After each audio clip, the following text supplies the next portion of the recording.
You could have heard this episode 48 hours early on our Patreon, patreon.com/indieheadspodcast. By joining us for as low as $1 a month, you'll receive episodes early and gain access to our Discord server. All of our upcoming episodes we put on our Patreon 48 hours before it hits our public podcast feeds. But if you're hearing this through our Patreon feed, we thank you so much for your support. We especially want to thank our Real Ones patrons, including Becca Etienne, Georgia Mikowski, James Boss, Holiday Kirk, Tyler, Marcy Anime, Chance Holdup, Delaney Mothman, Rana Cruz, Josiah Duncan, Janelle Fleur, Matt Cameron, Grant in the Back of My Dracula, Pablo Escobar's Hippos, Jackson Christ, Alec Felder, Jeremy Bull, Matthew Taylor, Breen Hare, Drew Wharton, I Like Books, Jonathan David, Max Kipazinski, Mark Barry, Darian Fisher, Cal 50, Noah's Refused Pimped Out Dave Matthews Event, Chris Wade, Jacqueline Kataga, Midwest Maxwell, Kevin John, Jake Wald, Erased Red Baby, Rob Marino, Max, Dylan, Cindy Nemo, Waffle113, Gavin 490 Freak, and Maze Farms. To become a real one, consider supporting us for $5 a month on Patreon. You'll receive a bonus episode every month and get a shout out at the top of the pod. Anyways, though, enjoy the episode.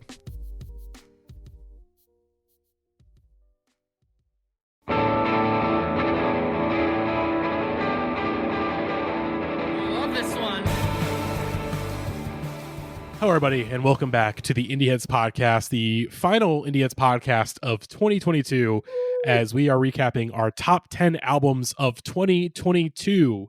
The podcast that barely talks about new music. Well, hey, we listened to a lot of music this year. We got a solid top 10. Here's a spoiler. I think I've already stated this on a previous podcast. I'll just say this off jump, just because you're not going to hear me a whole lot on this episode. None of our top 10 is my top 10. There's nothing in our top 10 that made my own personal top 10. There's one album that just barely missed the cut, but that's about it. Otherwise, this is the Rose and Jackie show for the most part. I would like to apologize for like 3 years in a row now. I burned at least one of my 10 picks on an album where I could have used that vote strategically and helped the Tagabo Coalition, and I would like to apologize to the Tagabo Coalition for that reason. However, that should have been the spirit of the Beehive-esque sort of. Every year there's an honorary Matty Core album where it doesn't get the votes necessary, but it's an album that you were fully backing that got wide approval, like the Spirit of the Beehive record, like the Tagabo record this year. Every once in a while, Matty is like, the Buzz Band is good. Every once in a while, it's kind of like Haley's Comet sort of thing. It's like, oh, it's very. Don't even reference Haley's Comet, because that's a subtle Shinedown reference. That I was not trying to do that. You're not even trying to, but just subliminally, I'm like, oh god, it made me think of fucking Second Chance. Let's talk about not Shinedown. Yes. Rose, do you want to introduce the 10th nominee of our 10 top 10 this year? Kick things off. It's our boy Young Jeez, as I keep calling him. It's Young Jesus Shepherd Head. Young Jeezy. No, just Young Jeez. Just Young Jeez. Young Jeez. I mean, made a really heavy pivot. I mean, I remember that song. Just a heavy pivot. I mean, he literally did make a pivot. Like, this is a huge. This is actually a very strong pivot for Young Jesus. Yes. Yeah, it's a super interesting record that I've been thinking about all year. Like, the day I got the advance on this, I listened to it probably somewhere in the realm of like 8 times. I've mentioned this on air before, but like, really could not be overstated. Really replayable record. It's like somewhere in the realm of like 30 something minutes, like 27 minutes, 56 seconds. Right. Yeah, it's like Psychopomp levels. Like, it is a really remarkable record. I think Young Jesus is a band that like I've really learned to love. It's like the reverse Haters Gambit, where it's like, like forever I was just like, I wanted to kind of dislike this band, but like I've slowly warmed up to them and being like, yeah, this is very much my flavor of like fifth wave emo, of like really departing into the realm of just trying weird shit for the sake of it and really seeing what you can get out of that while still bringing, very true earnestness in a way. And I think John is a lyricist who very much has, stuck to one lane, for better or worse, over the course of the project, and has just kept refining it down and down until eventually, you get this, which I think is a record that really, relies on abstractions more than before. Like,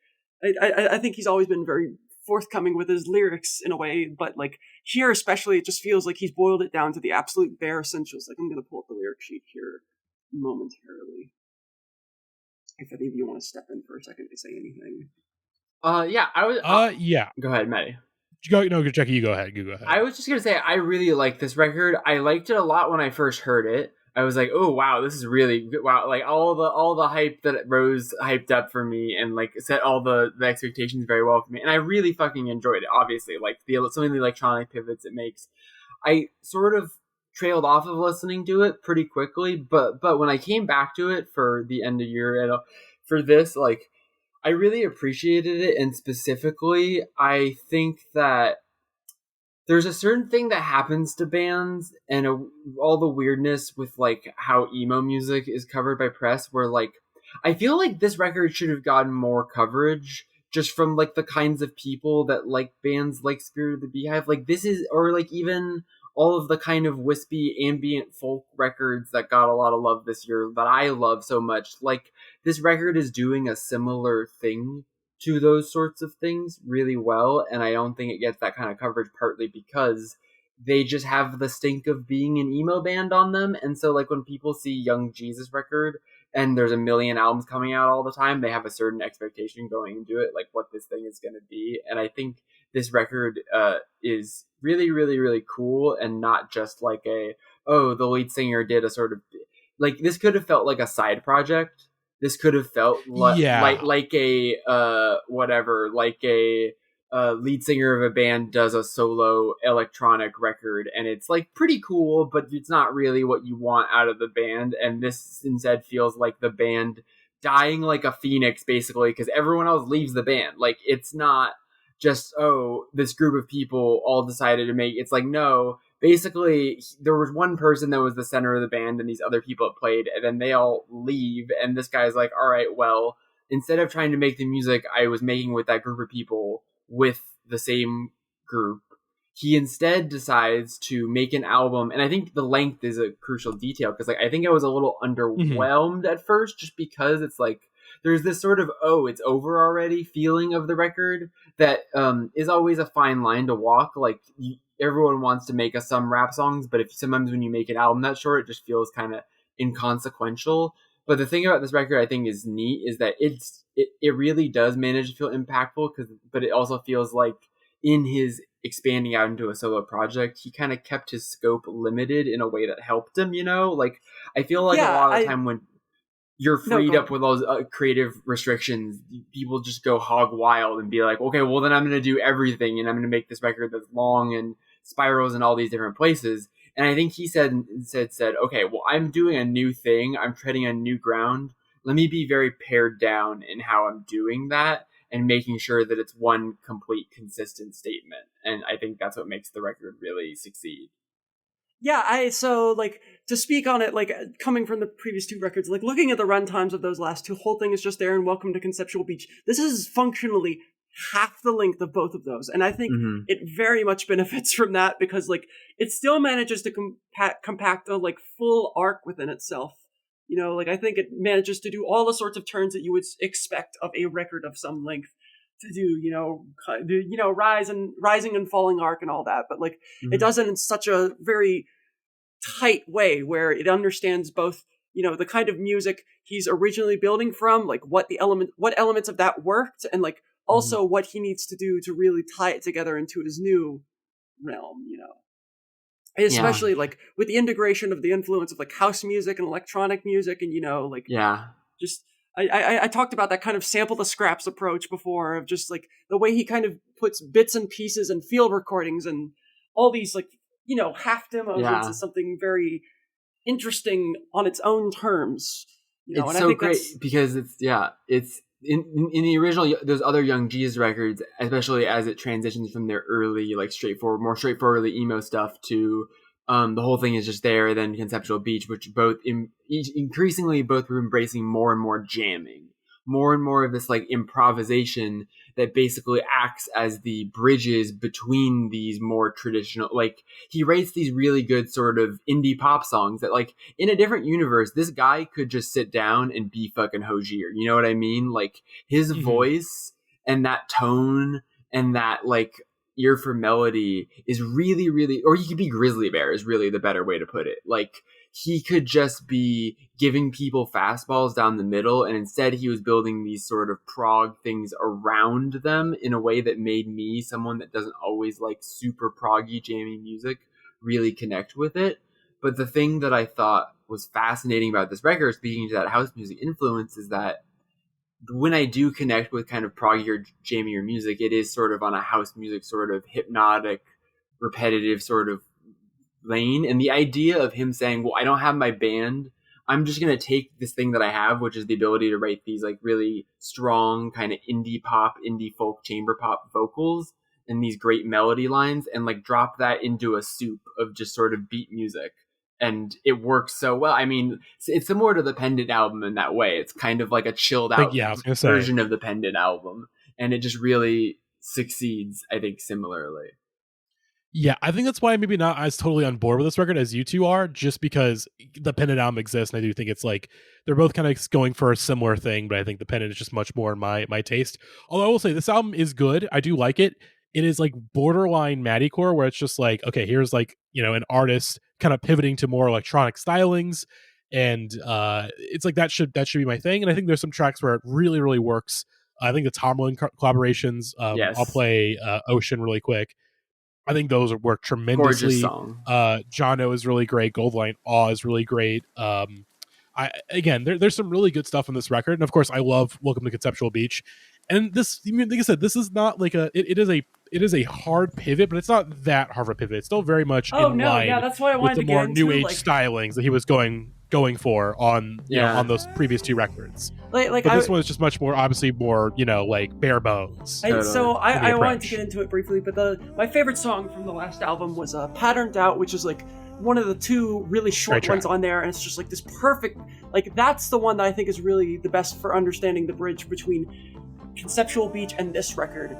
And it also, I think, underlines the reasons why this record is kind of stuck critically, because like the people who, came to this band for, straightforward sort of weird emo stuff kind of got lost when it's just an abandonment of a lot of the fundamentals. Like the critics who might have previously championed this band don't necessarily do it, and the ones who like should like it, just aren't getting to it in the same way. Yeah, I think that's the crazy thing, is that of course they still have that, like, for lack of a better term, they still have that like emo stink to them, even though at this point they've been not an emo band for longer than they have been an emo band.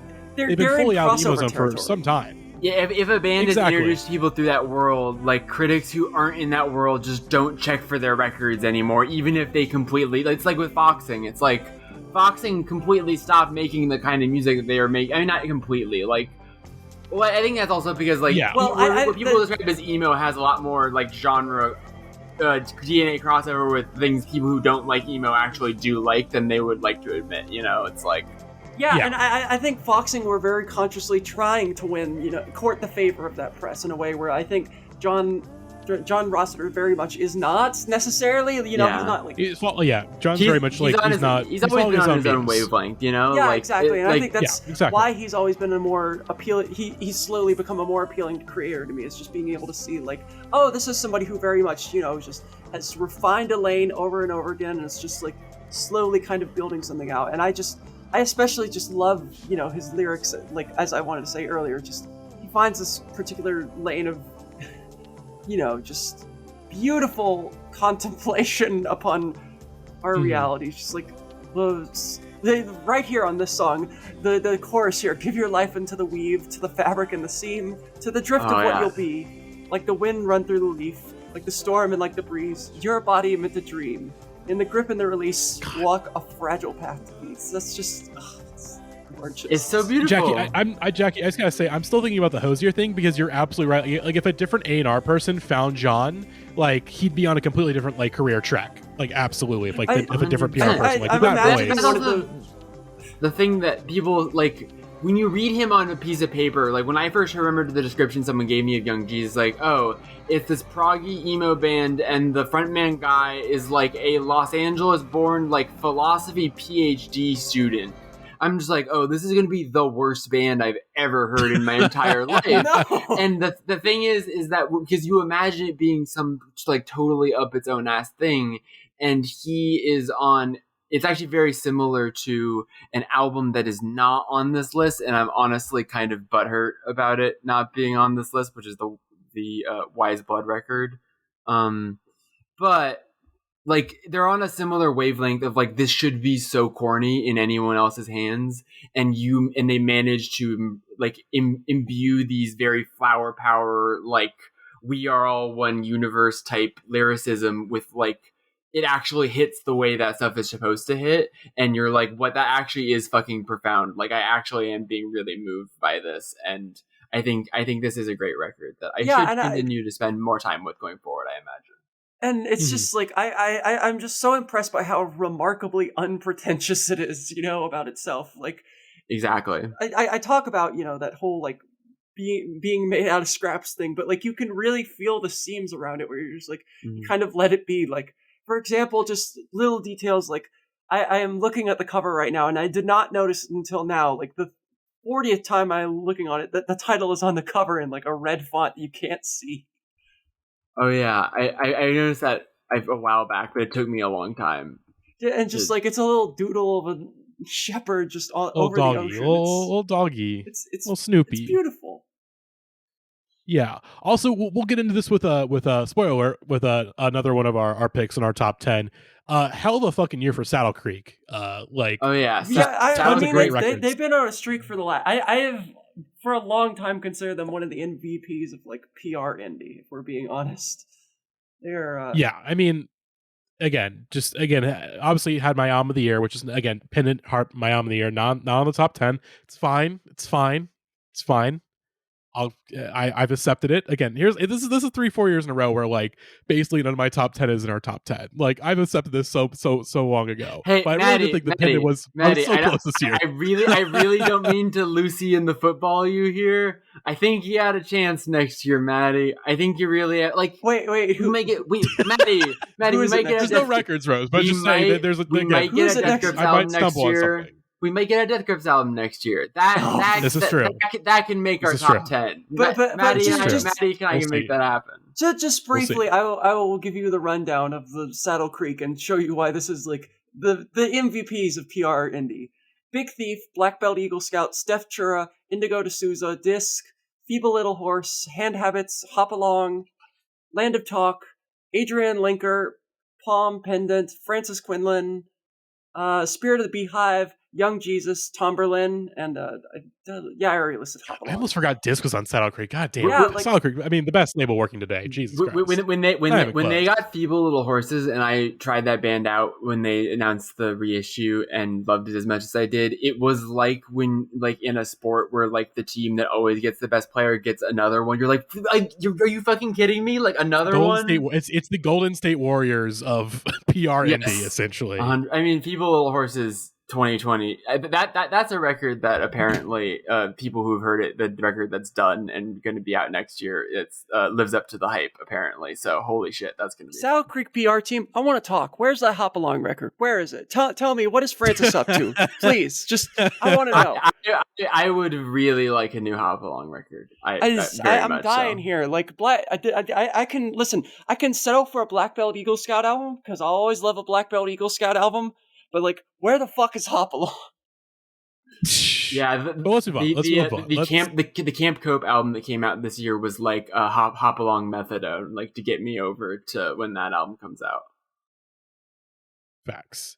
But let's move on. Let's move on to our number 9 pick. Number 9, Bill Callahan. I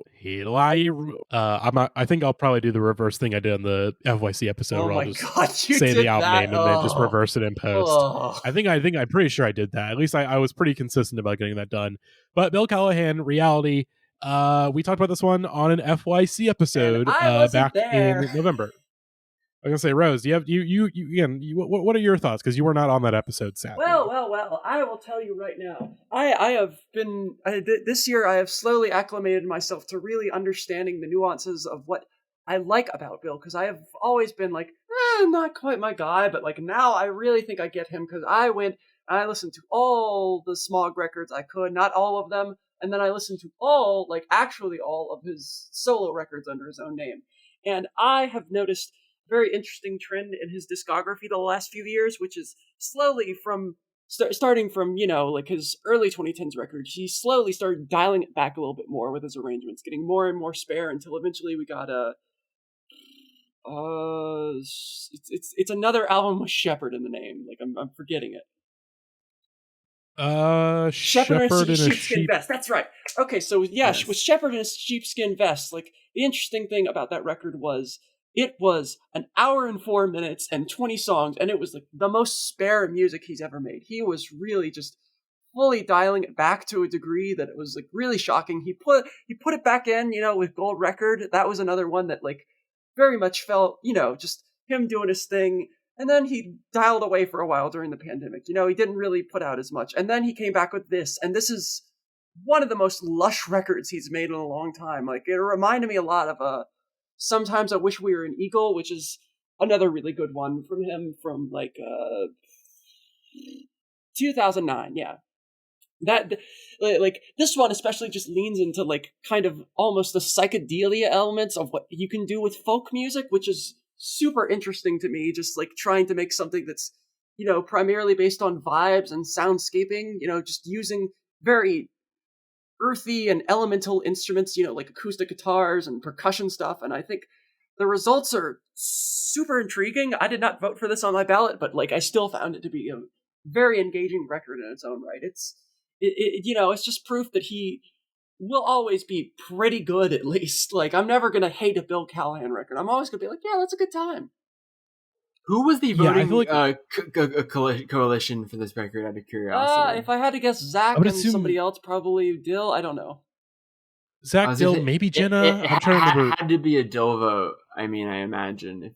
Yeah. Zach, I have to check. Yeah, I'm not sure if Dill revealed all the individual ballots. Can't rake anyone over the coals yet.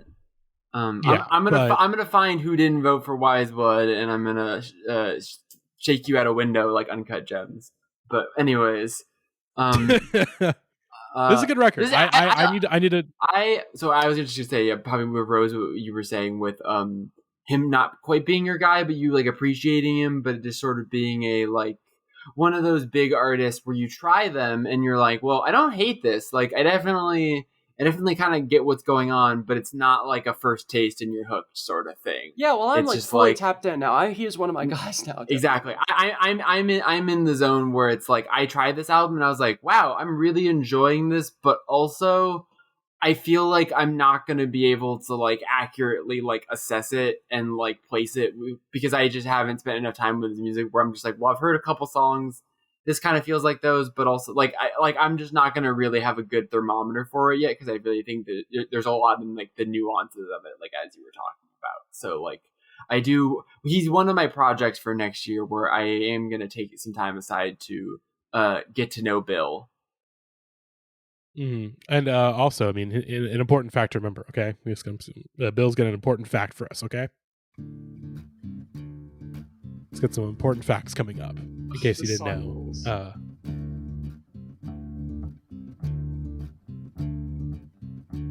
I forgot how long he takes to tell us this important fact. I mean, that's. Weevil is a little bug. Nope.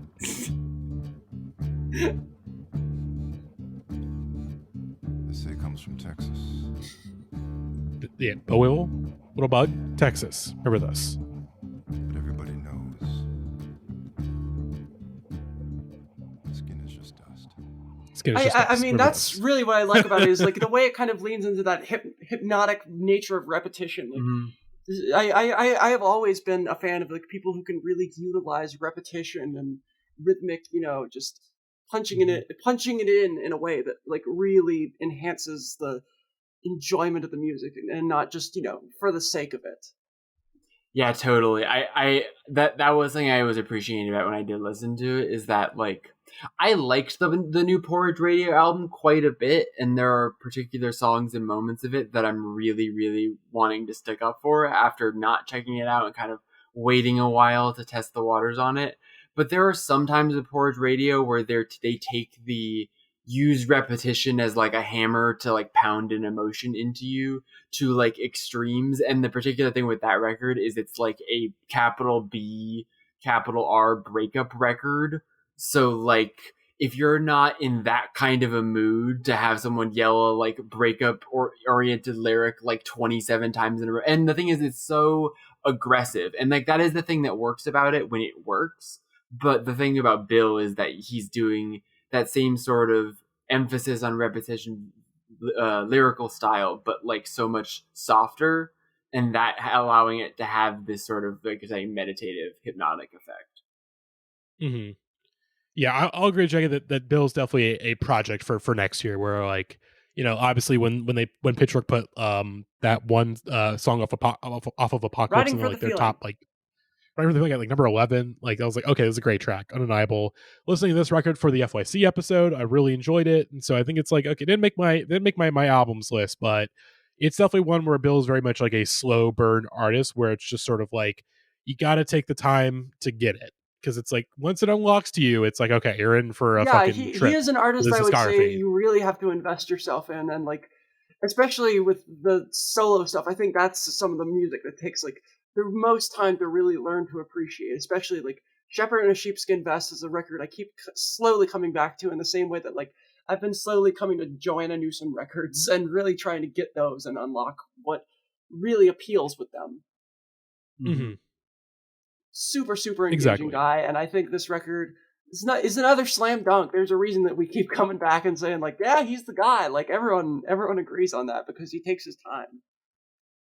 In the words of a very famous TV show theme song, Bill, Bill, Bill, Bill. Bill.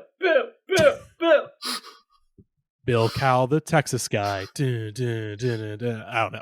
Anyways, let's move on to number 8. Number 8 on our list. Rose, what is number 8 on our list? Oh boy. Oh, I don't know how many times I've talked about this thing on air. Hashtag Prester John All right, Hive. I'm gonna go for a cigarette break. If anyone needs me, just like text me. No, don't worry. I'm not actually leaving. I'm kidding. Yeah, no, don't worry. I'm not gonna leave when other people talk about their thing. I'm just gonna sit here at this desk and read The Savage Detectives by Eduardo Bolaño because And if you didn't get from my thing, number 8 on our list is Animal Collective, Time Skiffs. If you didn't get from my reaction, or to get from Jackie's reaction, the famous Animal Collective hater. Yeah, it's true. However, I will just say before you talk, Rose, I will just say, as the one skeptic in the room, I did not like this album. I'm not going to say that this is, wow, Animal Collective is time they won me over. However, on the record, I must admit, and it brings me no pleasure to admit, Prester John is breaking it down.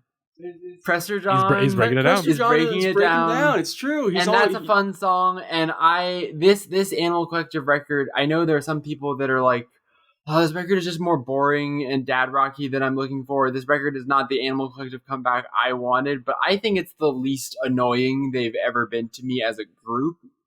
And so I will give them their props for not pissing me off this year. That. I will briefly get into that. I've said it many times on air, but like the dad rockiness is what gives it flavor. Because like I think for a long time they've always kind of been focused on a very mercurial nature of like creation and understanding with each other, where their music is inherently built on volatility because that's what makes it interesting to them is like just seeing how far they can stretch out a given set of sounds and ideas. Like Strawberry Jam is a record that plays with very icy textures and somehow manages to go for like super just I'm trying to think of a word to describe the song Chores.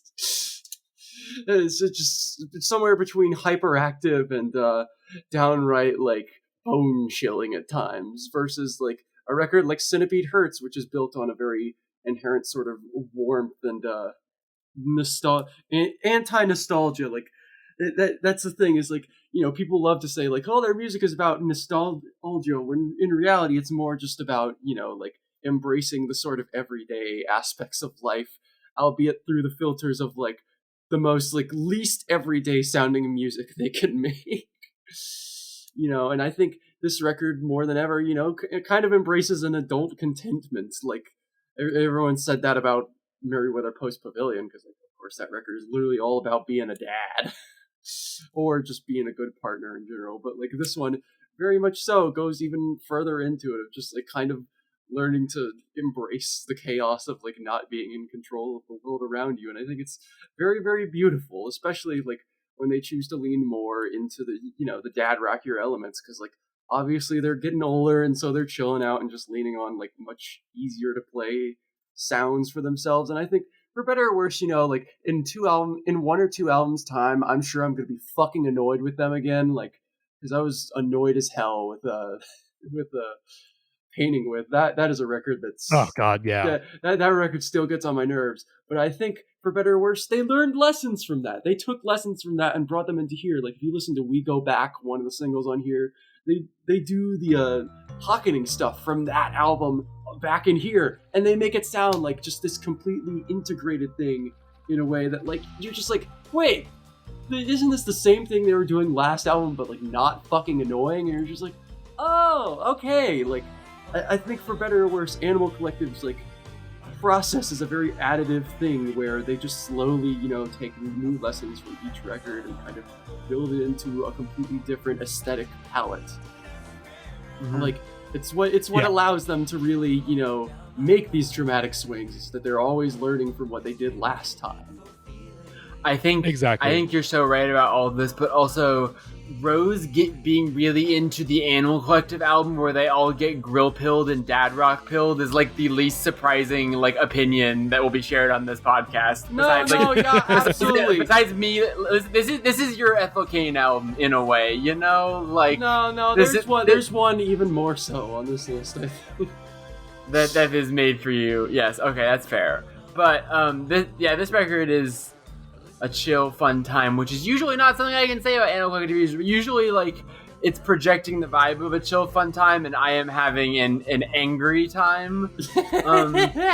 And I'm having an angry time about how this is making me feel versus how other people talk about it, and me feeling like I'm taking crazy pills. But at least with this record, like, I did not listen to it again, but I enjoyed it, it's fine. I mean, Jackie, we can always check back in next year, because they're making another one next year, and that's the one that I think is really, really going to put this era to the test, because they've been doing some, like, they left all the weird songs off of this one, because they recorded this completely remotely. Like, this is the first time in years where they were not all in a room together, just recording the album, which is even crazier to me, just to consider that these songs were recorded remotely. Remind me to tell you something after this podcast. Anyways. Okay. Yeah, this is... do you have anything else to say, Matty? Do you have more thoughts? I re-listened to this album today for the first time since it came out, and I definitely enjoyed it a lot more on this go-around. Walker is one of my favorite songs of the year. I think, like, in the past, like, 2 or 3 years, there's been a lot of artists that have been saying, like, oh, we're inspired by Scott Walker, and then put out, like, dog shit records. Like Arctic Monkeys, for example. But here's the thing. The best Scott Walker tribute is just to not sound like Scott Walker. It's just to be like, hey, this guy's music is awesome, and, we're going to make this song in tribute to him. We're going to do some freaky shit. We're going to do some shit that he would approve of. Here's the... I've said it before, but I think it's time to make the official declaration for real. Like, this is a permanent statement until he fucks it up again. Panda Bear is back. We can say it, folks. It's okay. I need to listen. Yeah, I need to listen to the Sonic Boom album again. I need to give that another go. But I will say, I think one thing this album, personal Rose top 10 record of the year. I did not think I would be saying this going into the year. I thought I was going to be like, wow, man, this guy is just really on some trash again. But like, he did it. He made Panda Bear is like so in the zone again, and I'm so happy that he's just like making good songs. This record, he only has 2 contributions, Car Keys and Walker, but like, god damn, those are good contributions. Like, he is so talented. To tie things back into Painting With a little bit, I think one of the real benefits of this record is that this album has a very wet mix compared to Painting With, which has a very dry mix. That is so true. The band sounds better with a wet mix. It's simple as that. Yeah, well, like, that's the thing. Matty's not a dry guy in the parlance of Blank Check's Ben Hosley. He's a wet boy. like Painting With is a record that, like, they like, I talk about how, their whole career is kind of an additive thing where they're constantly racketing against whatever they could try before just to see what works. And Painting With was like them very specifically going against every one of their artistic impulses, like, because typically they're guys who do a lot of long reverby songs. They like to tour their albums before they've recorded them. They like to just, make really long tunes that really spiral out. And that was just like, we're not doing any of those. We're doing short They kept using Ramones a lot. They love to say this is our Ramones record over and over. They did not tour the album beforehand. They made a very dry mix. And as a result, it sounded like shit. I'm going to be honest. Yeah, it's a bad record. It's a pretty Specifically bad playing record. against all of your strengths is just not very fun in the long run, it turns out. Like, trying to be everything that you are specifically not built to do as a band. But, like, I think they took lessons from it. Like, they learned in the process, they learned how to do those short songs better. And that's why, like, Dragon Slayer and Car Keys are, like, much better songs for it. Even if, admittedly, their idea of a short song is still 3.5 minutes. I will say, for what is essentially their jam band album, it is one of their shortest ones. Especially, there's no track that goes over 7 minutes. Like no, there's only Cherokee. Never mind. There's Cherokee. But yeah, for the most part, for their jam band record, it's a pretty short album, all things considered. Oh, Matty, like just 9 wait till songs. the next one, because like I said before, they've got like an entire an album and a half batch of songs, and like one of them is their longest song to date. Hey, I'm down with it. I mean, It's sometimes 20+ minutes, and then fucking. there's a 10-minute one in there. Like literally, it was just these were the songs we could record remotely. I mean, yeah, Visiting Friends is, like one of my favorite Anko songs. So, I mean, I'm with it. I do think this record, like I said, as a not jam band guy, I do think, like, that's the reputation this album has. And I think it's, like, it's not totally unfair. Like, it is definitely, like, a very jammy record from them.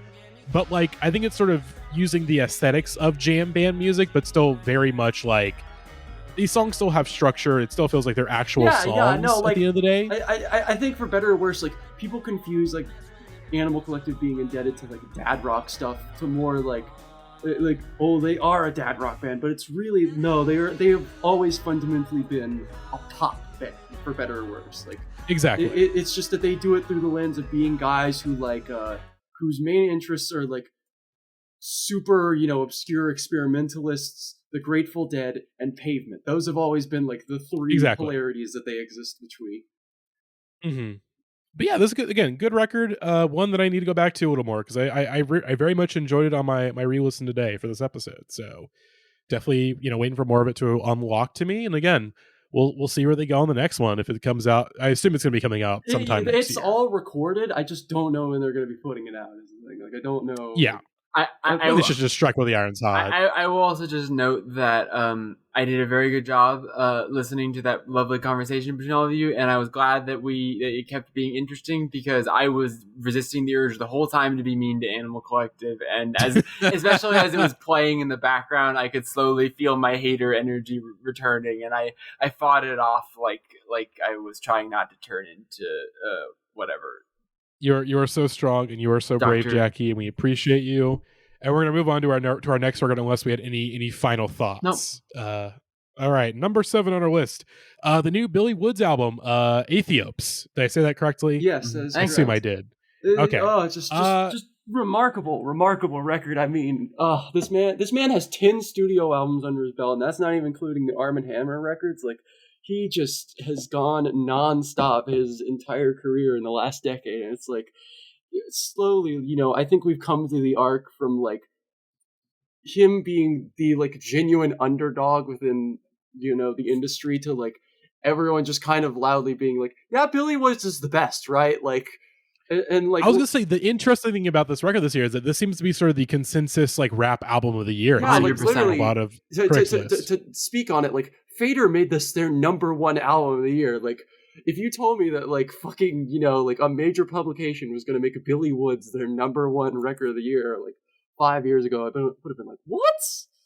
Because it has felt like such an unlikely come up in a way of just like this very specific kind of he's such an ultra specific kind of guy that just like his impulses creatively have always felt very against the grain of what the industry has typically pushed for, and like independent rap of just like a guy who is like so in your face and aggressive about it. Like just he is not trying to cater to you. Like he covers his face and all the fucking press and just writes about just these very oblique sort of parts of like Black identity, and this album especially is like, it is a dense text that I think is super difficult to get into if you're not like analyzing it line by line. Yeah, and I think that's the thing is that the narrative. This is both like kind of my take and also just sort of like what seems to be the narrative of this record of like why it's becoming why this is becoming like the Billy Woods album. I think it's really the fact that like it's still very much like he's still very much in his own specific lane that not many people can kind of really touch or kind of dive into. But at the same time, this feels to be like his most accessible record yet, where it's like, okay, this seems like a good starter where it's like, hey, you still get the Billy Woods experience, but definitely feels like it's a lot more welcoming to newcomers like me who have kind of always struggled to kind of get into Billy Woods and Arm and Hammer and been like, just something is just not clicking here. But this time around, like it just clicked a lot more. In terms of like in terms of like him making an album that is like specifically built to draw new people in, I would say this is very much the most he's gotten, other than the Alchemist record. However, if you go back like I want to say like 6 years, his second record with Blockhead, Known Unknowns, is like really good entry point. That's another like really good like beginner's level record with that, because that was the one that I came in on, because I was like at the time I was just somebody who like really liked Blockhead. I was like, oh, he's doing a record with this guy I've never heard of. Sure, let's check it out. And then I was just like, oh, this guy is so interesting on his own terms that like I just kind of went back and went through the Billy Woods discography as a whole. And now, instead of, trying to advocate any further, I'm just going to read some of his lines because, like, oh my God, every time. Like, just, for example, this verse on 9X I've been thinking about just all year. Quinine power and alcohol stir until dissolved. The future isn't flying cars. It's Rachel Dolezal absolved. It's autonomous computers sending shooters back in time at the behest of defunct message boards. Translucent man of war, the tentacles caress my paramour. Implore the bitch to be sensible. The slave master's children all looked identical. True, the future is children, but whatever future you build and already look miserable. Natural beauty, savage Fenty, we strip mine the minerals. The trailer is the movie. Bobby Digital. That's just, oh God. And he just finds this way to like make the just most enrapturing sort of usage of language in a way where I'm just like, every time I'm just like, how does he do it? It's so again, my favorite rapper working right now, just without a doubt. It's every record of his is just a real gift because you get to spend all year going like, how does he do it? Also, shoutouts to Church, which is not on this list, but it was another album he released this year. Also, so good. Ugh. I also want to highlight from Aethiops really quick. I think this is probably my favorite rap song of the year. If I had to pick one. Heavy Water, the track featuring LP and Breeze Bruin, is my favorite hip hop song of the year. It's nice to hear LP like solo LP we again, talked not about Run this the Jewels mode. We talked extensively about this the last time we went through, and it's like it's a great use of the spot. Like I think all the guests here are super choice names to throw in there. Like there's like a very heavy concentration of like both Woods' friends and then like deep-cut New York guys who like really go in. Like you got a fucking Despo verse. It's always funny when somebody gets a Despo verse in like 2022. Yeah, it's like Despo's. It's just like, oh yeah, that guy who does the bagel, who owns like a bagel restaurant. I'm just like, oh yeah, it's like it's sort of the bi-yearly quota. Like, oh hey, Despot's back. It's like the Animal Collective thing, but for hip hop rappers. You want Boldy James? Boldy James will be there. You want Quelly Chris? Quelly Chris will be there. LP will be there. Shoot, you want Despo? Don't worry, that's the Despo thing I will be appreciate there. Is like an Arm and Hammer record where they'll always have a few guys that like you're like, oh wow, they got them on there, but like there will also be like there's like a deep stable of like weirdo New York guys who you can expect with it, and like other guys from other places like Quelly Chris and Fatboy Sharif who just like will show up and you're just like, yeah, they're back. Like I maybe I don't like Fatboy Sharif's solo records as much, but like every time he appears on like an Arm and Hammer adjacent record, I'm just like, yeah, dude. Is there any song you want me to play really quick to sort of give people a little taste of this record? I would say probably the best 9X is probably the best entryway for that. And also shoutouts to the Elucid record this year, I Told Bessie. Like that, I think the both the Elucid and Billy Woods records on their own are like super good. Like palette tasters. Sort of for like what each of these guys' individual deals are. Because like I think Haram last year was like just, you know, a great entryway for anyone looking to understand like what the deal with Arm & Hammer was through like, you know, arguably the closest thing to a quote mainstream record they could have, because like it's a full album with The Alchemist, you know, like I think that's pretty palatable for most people, even though like arguably the Alchemist was bending his will much more to their style than like they were to his. Yeah. I guess is it also like this? I mean, like, you know, this year they were on the fucking Earl Sweatshirt album. You know, they're on Earl Sweatshirt. They're on the RT Strange album from 2020. Like, you know, again, they're making their headway. They appeared on like that reissue of his. That's right. Yeah, like they are very, very much a presence for better or worse, and I think that's nice because like these guys very much deserve their dues because they've been like lifers in this shit, and like it's very understandable that like, you know.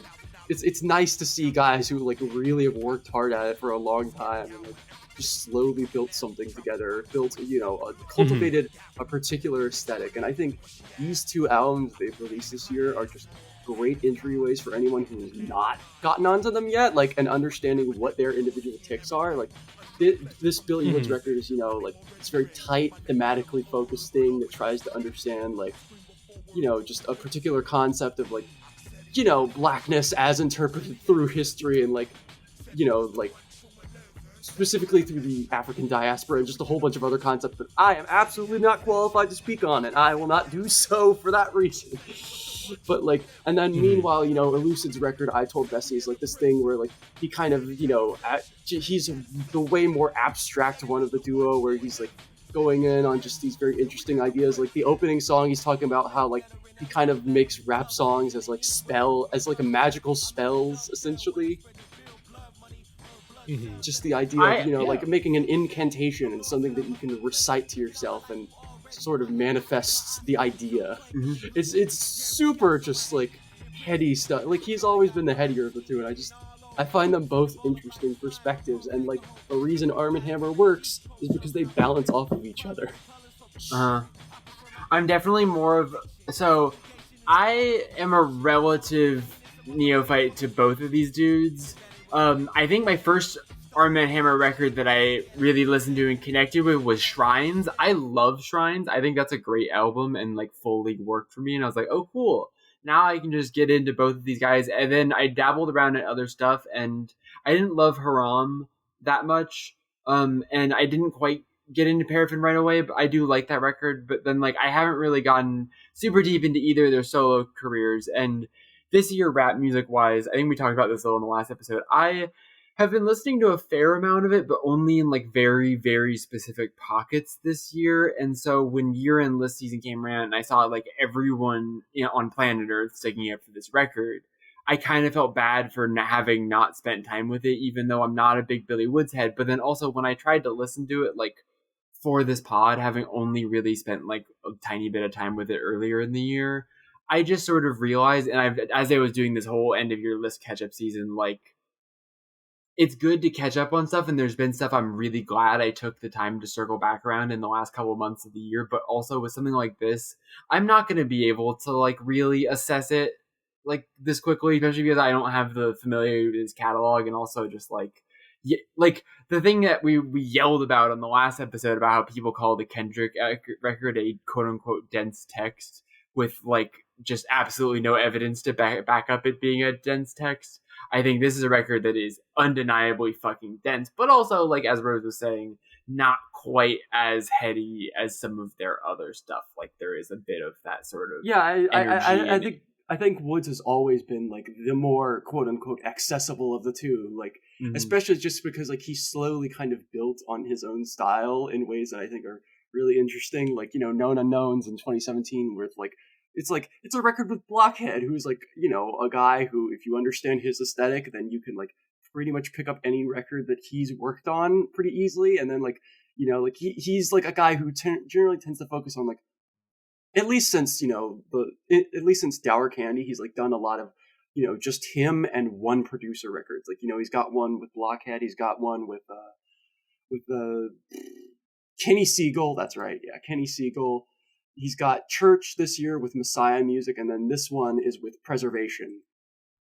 You know, like he tends to really focus on individual guys just to get, you know, a layered in aesthetic, and I think that helps him a lot. Mm-hmm. Totally. Yeah. Let's bring it to our next record, everybody. So this next record, of course, this is a record that I feel like every time we bring it up on the podcast, Jackie always has to be like, okay, I won't go super long in this one. Jackie, go as long in this one as you feel. Wow. Go as long as you want. Can I get my thoughts in real quick? Just Go so ahead, I can Rose. start reading Rose, this one? go ahead. Yeah, I was gonna. Okay, I'm not so- gonna be that long. Okay, so typically, Go ahead. you know, I find that like when I want to say words, sometimes I think my own language fails me, and I should resort to the lines of other critics because it's much easier to paraphrase sometimes. You know, you shouldn't wholly sell yourself over to somebody else's opinion just because, but I think it's better that way. Anyway, I looked to another medium to really understand what I wanted to say about this record, and I asked that you do that too. So, viewers, if you could please pause this podcast and go look up the review from Jackson Murphy of the film Booksmarts. You know, Jackson Murphy, you may know him by his other name, Lights Camera Jackson. Just go look up his review of Booksmart right now. Thank you. That is all I have to say God about this damn record. it, Rose. God damn it. Okay. I like this record a lot. Jackie has way more to say about it than me. Jackie, honestly, the floor is Rose, yours. I appreciate the Lights Camera Jackson approach, even though I willingly not only respect that I don't take issue with every criticism of this record, even though I took issue with, like, say, certain aspects of certain reviews. Like, I, in general, see not necessarily the flaws, but more so like, well, if you're not into this, then I see how this part of it could be less enjoyable for you. And I totally get that not everyone is going to vibe with the 75-minute long record that is very deliberately paced and very exploratory and all over the place, and also in a very specific particular milieu that I think at this point now I honestly even need to remind myself how much, like, it feels so much like that this was all predestined now for a variety of reasons that I will try not to get too into, but that, like, I have to remind myself that I was not necessarily a person who, like, listened to like I was not a person that this was my bread and butter of music necessarily, even though it is a sort of culmination of several growing interests of mine over the last few years, and also some really deep-seated interests of mine in, like, slowcore and things like that. But that, like, I really just truly, I said this last episode, since Frank Ocean's Blonde, there has not been a record that, like, since the moment I heard it, it just completely took over my brain, completely took over the way I was thinking about music. And I just think in general, this record is something that has so much. I could dive into all the things it's doing, like, song to song, all the different genres. I could pick apart some lines, and I will do, like, a little bit of that stuff. Wait, hang on. Before you continue, Jackie, did we say the name of the record? Oh, Number 6 is Ethel Cain's Preacher's Daughter, by the way. We keep forgetting to do that. That's so funny. Yeah, Jenna called us out on that for the podcast. I have a bad habit of just, like, assuming the only people that listen to this podcast are, like, and he comes up all the time now. I just kind of assume I'm talking to Cal 50 directly, you know, like, I don't even like we have such lovely fans that are, like, engaging with us all the time, and it's, like, hard to remember that there are probably people who listen and, like, don't constantly give us feedback or know me so well that they just know what I'm talking about. I'm talking about the Ethel Cain record, but also I feel like literally anyone who knows who I am, like, if you listen to this podcast, like, anyone who knows who I am knows what I'm talking about if they missed the beginning. Hello to the gay men tuning into this episode. Everybody. Thank you, my lovely twinks. We riot at dawn. But I love this record, and what I was getting to there is that, like, there are a lot of things I will make some specific points about certain songs, certain moments, certain aspects of it that I think that really work about it. But, like, the larger big picture point I wanted to make about it at various points in writing about it, but also just thinking about it, is that, like, this record was so personal to me, and there is just, like, it has become a language for my personal life in so many ways, like songs that not only reflected feelings I had, but now like I experience those feelings through the prism of this art form and how it helped me understand those feelings in my relationship to certain aspects of my identity. And like that stuff is so like bone deep in me now that it makes it really, and that combined with the fact that now like I'm lucky enough to consider Hayden a friend makes like all of this just a fucking soup of trying to be able. So I'm actually really glad that I wrote like 7,000 words on this record just all at once, basically from the moment I first heard it for 2 months straight. So I heard this record for the first time about 4 days after it came out. I had heard not really anything about it until maybe, or even heard of Ethel Cain. I don't think I had heard the name before until about like 2 weeks before the record came out. And I specifically remember, and I have to shout them out for this, the two lovely people, speaking of gay men who I would die for, Devin and Volney, my two of my dearest Twitter friends. Devin, who is like just me if I was a gay man, like we have such similar music taste, it's absurd.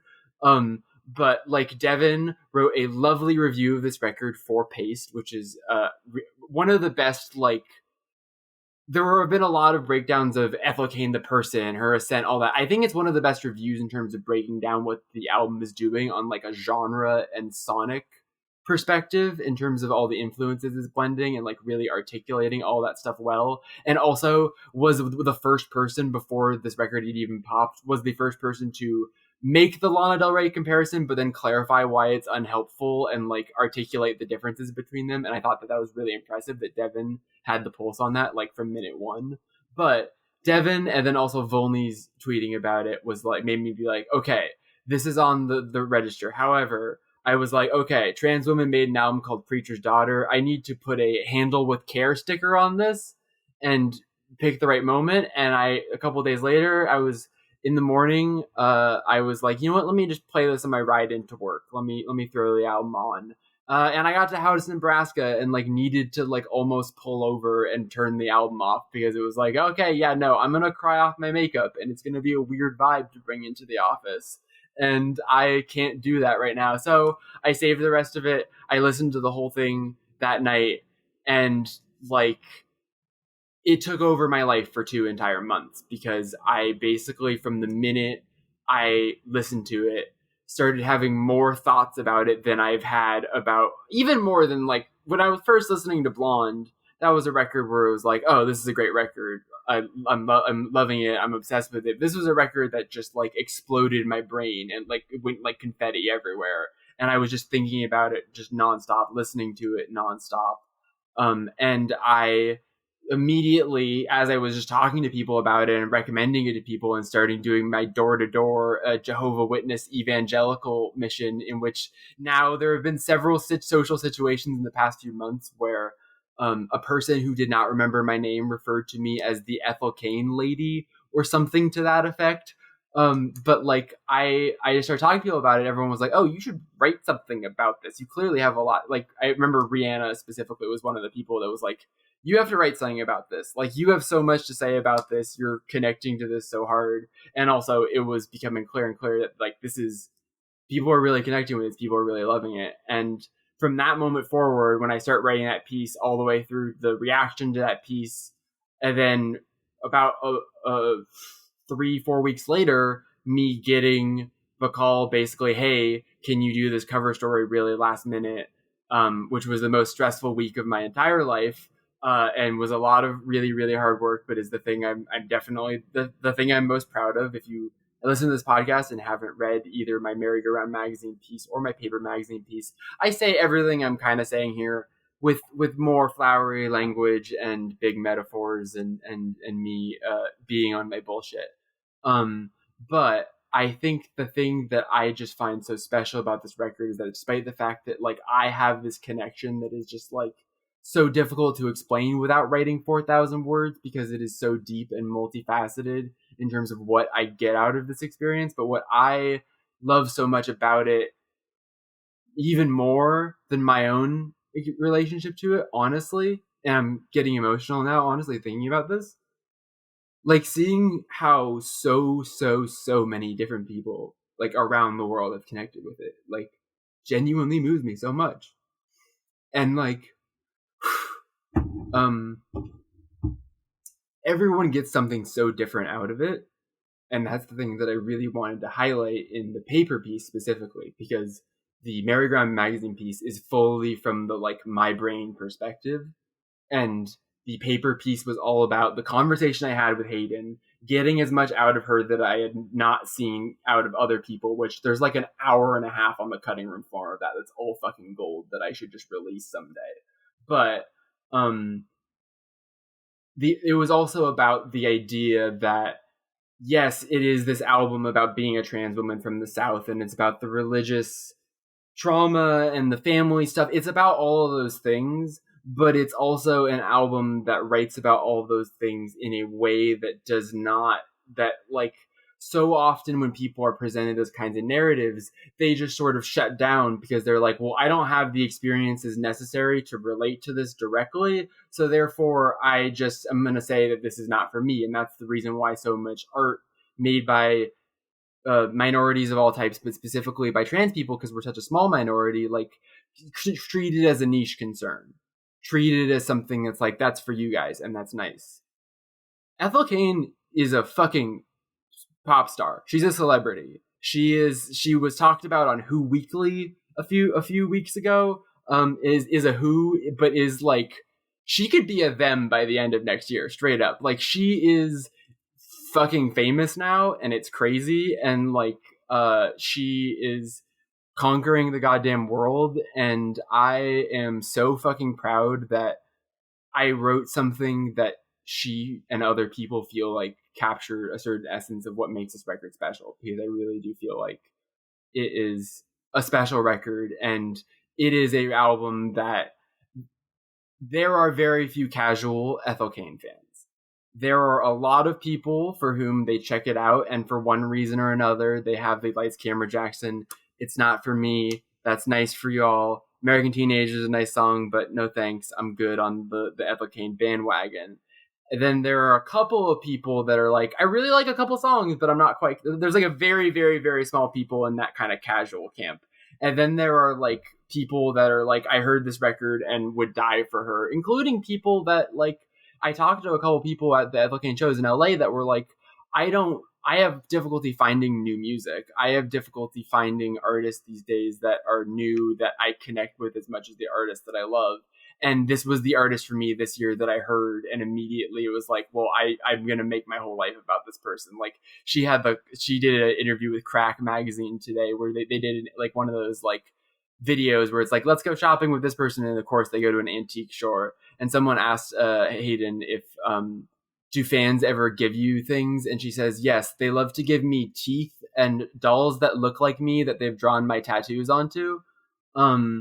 And that's just the vibe of her fans. Like, they're fucking crazy people in the best possible way, but they're just like, it does take on this worship music sort of vibe at the shows that is really effective. And the thing that I haven't gotten a chance to talk about, and I might write about this at some point, but I kind of want to talk to her at more length about it, which I haven't gotten a chance to do. But this thing that I was talking about with her, and also my other friend Angel, who worked on Preacher's Daughter, contributed some of the smaller instrumental stuff to the record. She's a musician herself, but she talked to me about this thing that Hayden articulated to her that is such an incredible way of thinking about it. And along with the record is something that I've spent the last couple of months just like obsessively thinking about, which is this idea that like being a pop singer, or being the person that takes that the mantle that she sort of, it's like what you're doing, or being a musician of any kind that deals with these songs that are about connecting to this sort of heart of the person. It's like you are essentially a well for emotion, like through either the songs that you write or the way that you sing them, or whatever it is that makes you compelling to people, that basically like you allow them to drill into feelings that they could not otherwise access. Like people that like have these just feelings that are lurking somewhere in their subconscious that through repression or whatever they can't just pull out and allow themselves to feel naturally. And art, and specifically music, because of the way that music doesn't require context and can just yank it out of you, whether you've ever heard of this person before, the song comes on, all of a sudden you're feeling things you have no control over. And it allows people to, like pulling water up out of the ground, to access this world of emotion. And what that metaphor being a metaphor for not only what she's doing as an artist, but then what happens to artists and the way that we expect so much of them. And like, I was just thinking about like Kurt Cobain thinking about this, and like the idea that Kurt was able to tap into that well, and that being the thing that made him famous, but then it being like, you're the only well in town, and now all of a sudden you've got to be constantly getting water for people. And it's like, but what about the part about me that makes me be able to connect to this, and the pain that I'm carrying, and the way that you become a product to people and all of that stuff. But I also think that like, it's just this record, I've had so many cis men come up to me and be like, I didn't think I would connect with this record because it's about trans issues, and that's not me, and so therefore I can't connect with it. But it's like, this is a record for anyone who's felt lonely, felt like their small town is kind of restrictive of what they want to do, but they also love it, and they also love the people, and they love their family, but they have a complicated relationship with their family. And like, there's just so many different paths into this record and to her music. And I think that the universality of it and the specificity of it being able to exist side by side is the thing that I think is so special about it. Because while I was having that religious personal reaction, I was also having the holy fucking shit, this person is going to be so famous reaction. Like, holy fucking shit, people are not going to be able to get enough of this. And I've been proven right. Like, America has Ethel Cain fever, and I love this record, and I'm so happy that I've gotten to share my love of this record, meet so many incredible people because of this record, including Hayden. Like, this album changed my life in the way that lots of albums have changed my life and changed the way that I perceive art. This is a record that like physically has shifted my reality. Like, it's fucked up how much this record means to me now, and all of the emotions I have tied up in it, as you can tell. But not being able to evaluate it critically is a trade-off I'm willing to make 1,000,000 times out of 1,000,000, because I just think that what this record did for me is something that's never going to happen again. It's a really special thing that I got to experience, and I'm very grateful for it. Yeah. All right. Well, let's get into our top 5 then. Thank you, Jackie, for that. Sorry, I just No, I'll take it. No, totally. I mean, yeah. Also, Thoroughfare, kick-ass song. How about that? How about American Teenager, good? How about that? That's the stuff that I was kind of putting on the cutting room floor there. But hey, I've said plenty about that stuff. Yeah. But let's move on to our top 5.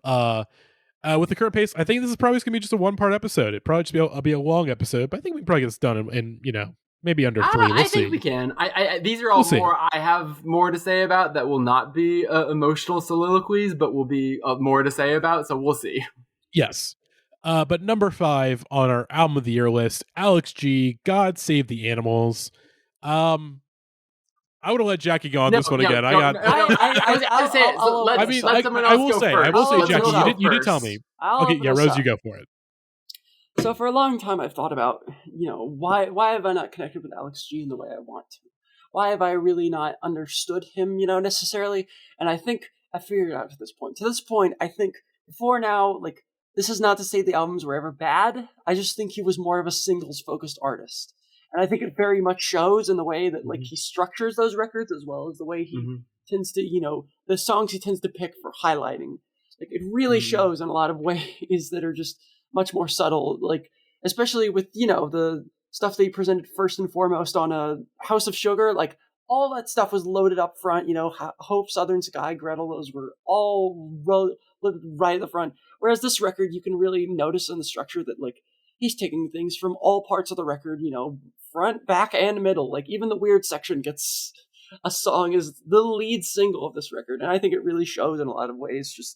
I think this is a record that takes its time with refinement. I think this is something that, understands the strengths of what a quote unquote Alex G album is, and really hones in on trying to refine those to be the best they can be. I think it's something just remarkable in how holistic its aesthetic is. I think really just there, like in terms of like the pure craft and the details of it, it's the best he's ever done. But I think really what makes this special is just the nuances, the way he plays with a lot of weirder textures than usual, but still manages to get away with it. Like, of course, I said it in chat, but like the minute at like the 2-minute mark, at the minute after that on No Bitterness is just one of the best things I've heard all year. Like it's playing with the sounds of like hyperpop and folk music in ways that just feel so refreshing. And I think that's what makes him an exciting artist, is just like we talk about genrelessness in this day and age, but it's very hard to find artists who can really understand the nuances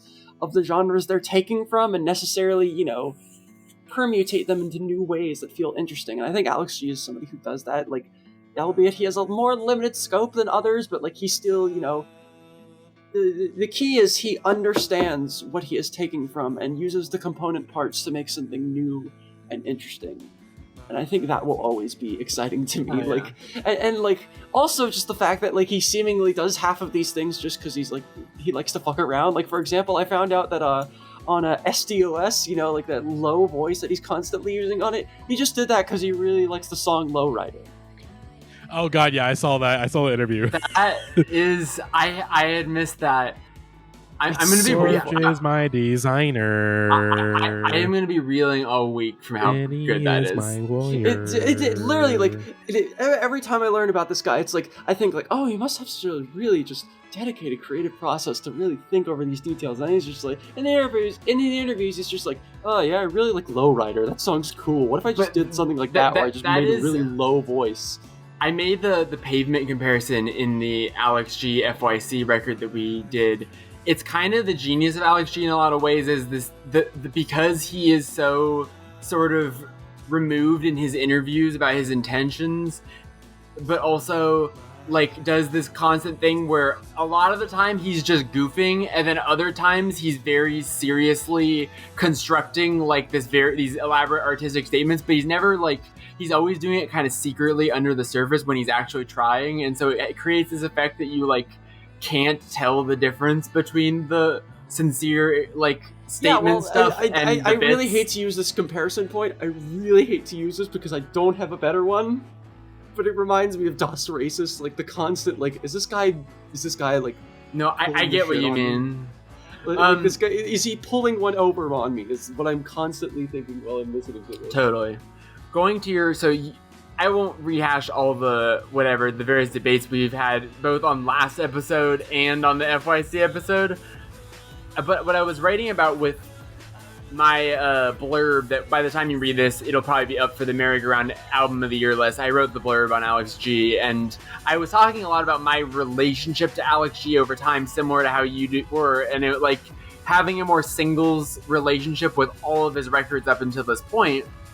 And this year, this record comes out, obviously, and I love it so much, and I love it in a way that I've never loved an Alex G record before. And what I compared it to, the metaphor that I came up with for my relationship with Alex G in the blurb, is that I basically compared it to, and this is a sports metaphor that some people will just tune the fuck out right now, but it's like if you have a team that has a quarterback that you really like and is like talented, but always does like one really fucking stupid thing right before he's about to take you all the way. He's a Tony Romo-esque figure, basically, is the analogy I create with Alex G. It's just like you love him and you root for him and you believe in him and you think he's got the juice, but you're also like, God, but every time I believe you have the juice, I'm Lucy with the football and you do some dumb shit. And then every time for this entire, like, there's always been reservations with me getting fully into Alex G, but then that is so frustrating because the last couple Alex G records have each had like one of my favorite songs of the year on them. Like every Alex G record before this has moments and elements that are so great. And at a certain point, I just told myself after House of Sugar specifically, I was like, God, this is so good and it's so close to being exactly what I want. but there's just that little like 10% that I don't think is ever going to go away. And I made peace with it. I fully was like, there's never going to be an Alex G record that like just works the whole way through. And I think that was what made it so miraculous. It's like, what if that quarterback that you believed in, but you also were like, fuck, what if he's just going to blow this for us one more time? He took us all the way to the Super Bowl. He won the big game, baby. I think this record is fucking amazing. I think it is his best record yet, but it's also like, it doesn't feel like a miraculous, like all the pieces coming together perfectly. It more feels like, oh, this just opens the door for him. This is like the start of the second act of his career is what it really feels like. It feels like he has now arrived fully formed as who he is as an artist, who he is as like a person, where just like you hit that certain age around 30 where you're just like, I don't have everything in my life figured out yet, but I have this real security of like who I am and how I'm going to navigate the rest of this that just emanates throughout this record. Like it's but that the emotional maturity of this record did not come at the expense of him making a fucking boring NPR core record. Like No Bitterness is the perfect example of a song that starts sounding like it could be a traditional Alex G song. Like you could imagine that intro of that song just continuing to be a folky song the whole way through and it being a song from a previous record. But then it takes you all the way to the like sports star brick level of I'm going to completely jump into a different genre, but it's all within one song. Like it's a spectrum. It's a trend, every track is flowing in and out of how much those things are there as opposed to them being, and we sort of argued about this last episode, but it's not so much even about the quality of the songs and whether you like Brick or Sports Star or not, and just rather the practical reality of that, like having them be on their own tracks makes them these hot button debate issues as opposed to feeling like an actual worked into part. You can't take the experiments out of this record. There is no way to extract it. You just can't. You either like it or you don't. And there are obviously certain experiments that work better for others. Like I know a lot of people that like this record, but like don't like SDOS, which is stupid and wrong. But like I get it. Yeah, and that's something I want to get into. Is like I talked about the structuration earlier, but like like it had become such a trademark at this point that they like people like said like there is always the experimental section. Like we had to have a terminology established for the way that an album from him was structured, just because it became such a trademark of him, and like now I feel it's so fully integrated into the thing as a whole that like you can't really criticize him for like doing it that way. Mm-hmm. Totally. Yeah, it's a great record, and like a record that I think unlocked Alex G for me full. Like I would have always said that I really like Alex G and don't quite love him before this year, and in the sort of lead up to this record, but also like the moment this record, and also the World's Fair soundtrack helped with this a little bit too, where like the World's Fair soundtrack got me back in an Alex G mood at the start of this year. So that when the singles for this record hit, I was already starting to dig back a little bit.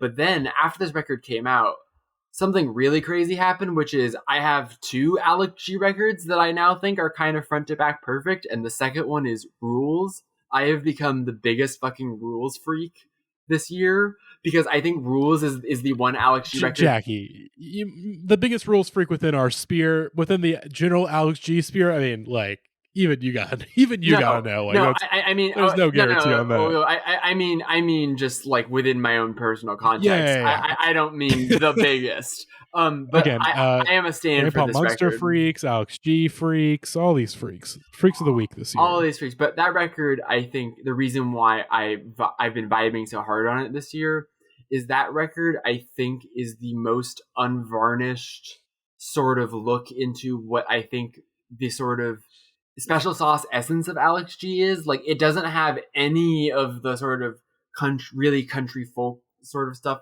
quite working its way in yet. It doesn't have any of the electronic stuff working in. It's just like this really, and Trick is like this too, but Rules is the one that really works for me in terms of it just being like, this is what's interesting about this guy's voice and his songs and the melodies he writes. Like, purely just that, like, and so having gotten into this record, having that record to go back to, it's like this perfect like before after sort of comparison where you can tell that essence is still 100% in this record, yet it is completely different in the way it was constructed, in the emotional headspace of the person making it, in like, it is such a, like, in the way that good artist discographies feel like, it really feels like an evolution of not just this band and this project, but like this person. And like, I think that is what makes it such a compelling record, is because in that sort of parasocial way, like, when you invest stock in an artist, you're fucking rooting for them, and it can be disappointing when they drop a dud, and you really want them to drop something good, not only for your own personal, where is the album, we need the damn album sort of mindset, but also just from a, like, I have invested a certain amount of belief in this guy making it work, and that's what this album's about. It's about faith, and I believe in the Church of Mr. Sandy. It's also about, You know what else I believe? about putting cocaine in the vaccine to get immunity. It's also about that. It's about doing silly voices because that's fun to do. Because it can be both of those things. That is the beauty of it. Exactly. It can be like, it's like, is he doing a bit or is he being deeply sincere and serious? It's both, and that's why it's good. That's the David Byrne comparison I made as well, is that sort of like, is this the most sincere thing I've ever seen? Is this the most arch thing I've ever seen? Is it both? And that kind of like, I'm repeating another point from the FYC episode, but the blank check point that Griffin made about how almost all artists or like famous people or like on-screen presences, they can be divided into people who have a specific thing that is so easy to read that it makes them like a reliable quantity. Like, this is George Clooney, and every time you see him, he's gonna have that quality that you're expecting from him, like McDonald's. Or there are the people that we become obsessed with because we cannot fucking figure them out. The people that become famous despite the fact that they're totally iconoclastic because America can't get enough of trying to figure out what this guy's deal is.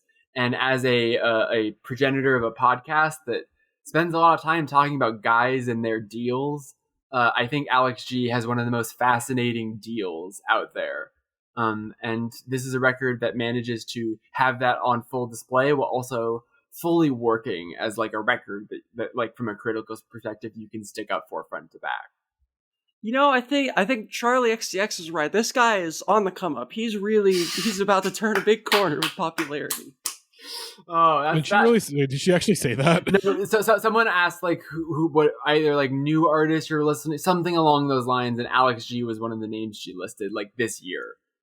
She was like people who are about to blow up big. Like that was specifically. She's not wrong though. She's not wrong though. This definitely feels like a bit of a. I mean, that was she is at least 3 years behind the curve. Let's be perfectly honest here. She's behind the curve, but it definitely feels like this record in particular does seem to be a big breakthrough. Where it's like he's doing the late night circuit, like he's doing a bunch of I think that's more like I think he hit it big on TikTok like a couple years ago, and this is it was after House of Sugar. It was after House of Sugar. It is that a little bit, but it's not just the TikTok audience growth.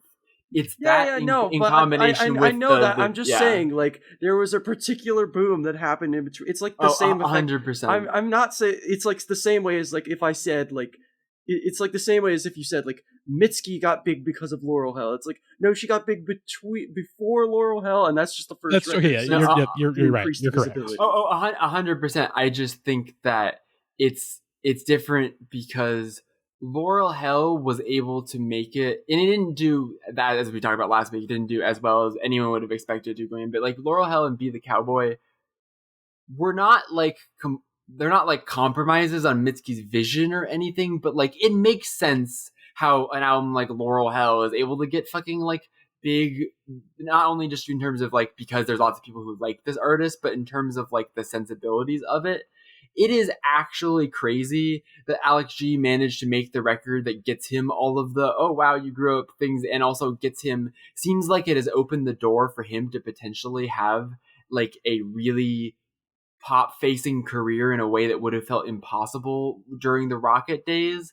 And like, I think it is not to invoke what I think might end up being the worst major motion picture in history. It's kind of like the Alex Ross Perry Pavement thing of like, what if Pavement did become the biggest band in the world? Like, what if it was possible that the weirdos that always seemed like they were destined to be the quote unquote like critics' favorite actually became like an artist at the center of the frame in a way that like really like pie in the sky optimism, early internet, like, because I think a lot of people fantasize that this would happen with the invention of the internet, and the reality is that no, things have mostly gotten more boring.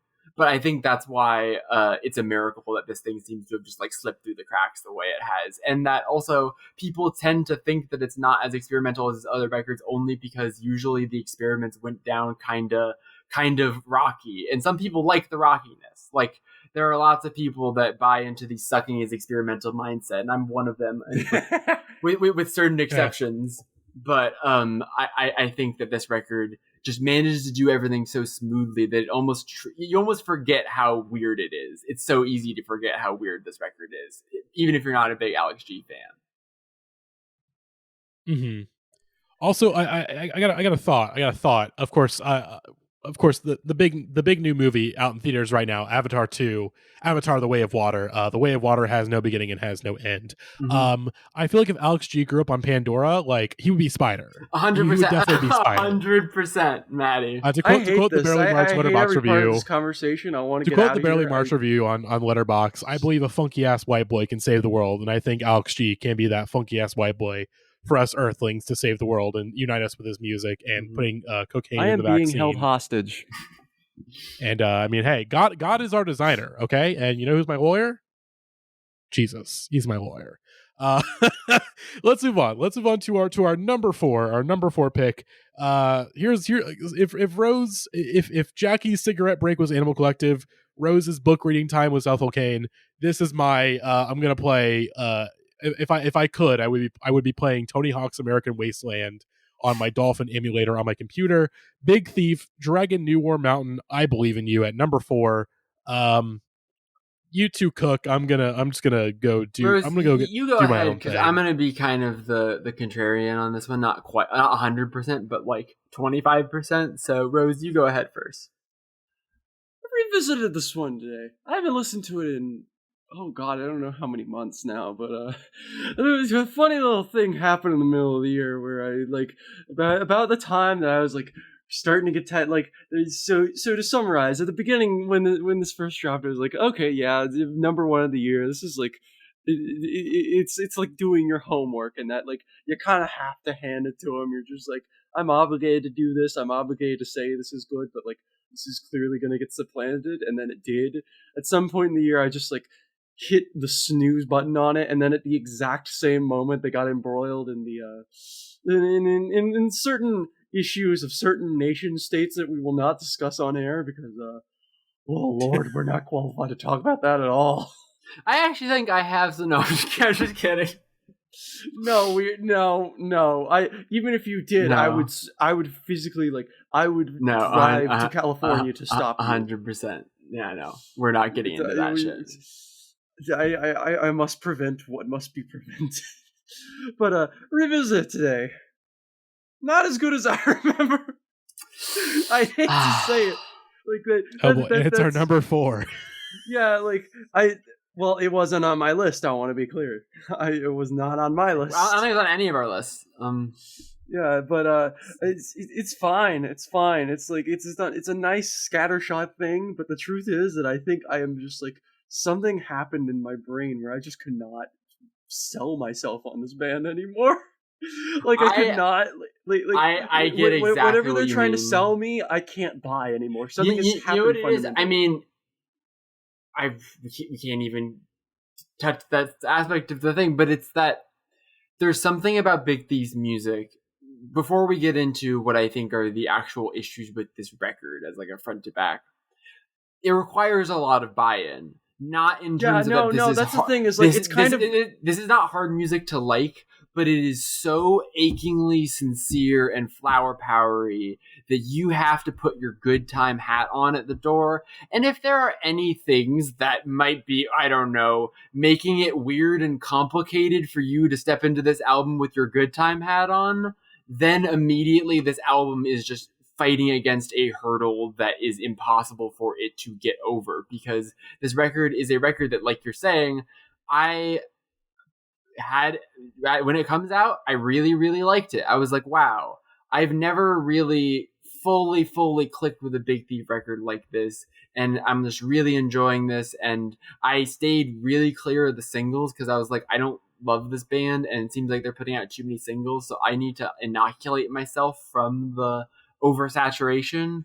And then so I dig into the record. I dig into this fucking 20-song record, having only heard like 2 of the singles, and I'm like, wow, there's so many great songs on here, because I got the impact of hearing all the good songs, and then you get all these other weird experiments and other things, and you're just like, this is clearly like the record they've been striving for several years now. This is the thing they've always been trying to hit, and now they're really hitting it. But also now it's connecting with me, and maybe this is going to be the gateway to me getting into Big Thief for the rest of the year. And then I dropped this record really fast. And part of that is all the extraneous bullshit, but part of it is that this album is 120 minutes long.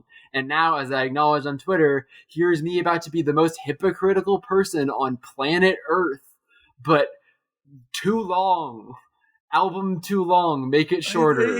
I don't even think it's that. It's just like, again, it's like you talk about that thing of like, this requires such immense you commitment. Sell yourself on it. You have to have an immense sort of faith inherently built in you in order to really. And 90% of the time, I don't have the hankering that is strong enough to get me to build up that strength. Whereas most of the time, if I'm ever in the mood for this album, which does happen to me time to time, I can put on a 3 to 4 song little playlist run of just like, I'm going to dip in for let's say I'm going to do a title track, a Little Things, a No Reason, maybe do a Simulation Swarm and dip out. Like, I can just give myself my fix of it in a much more condensed amount of time. And I do think the sprawl of it is what makes it a really interesting record to think about and talk about and consider in the arc of a band that you're invested in.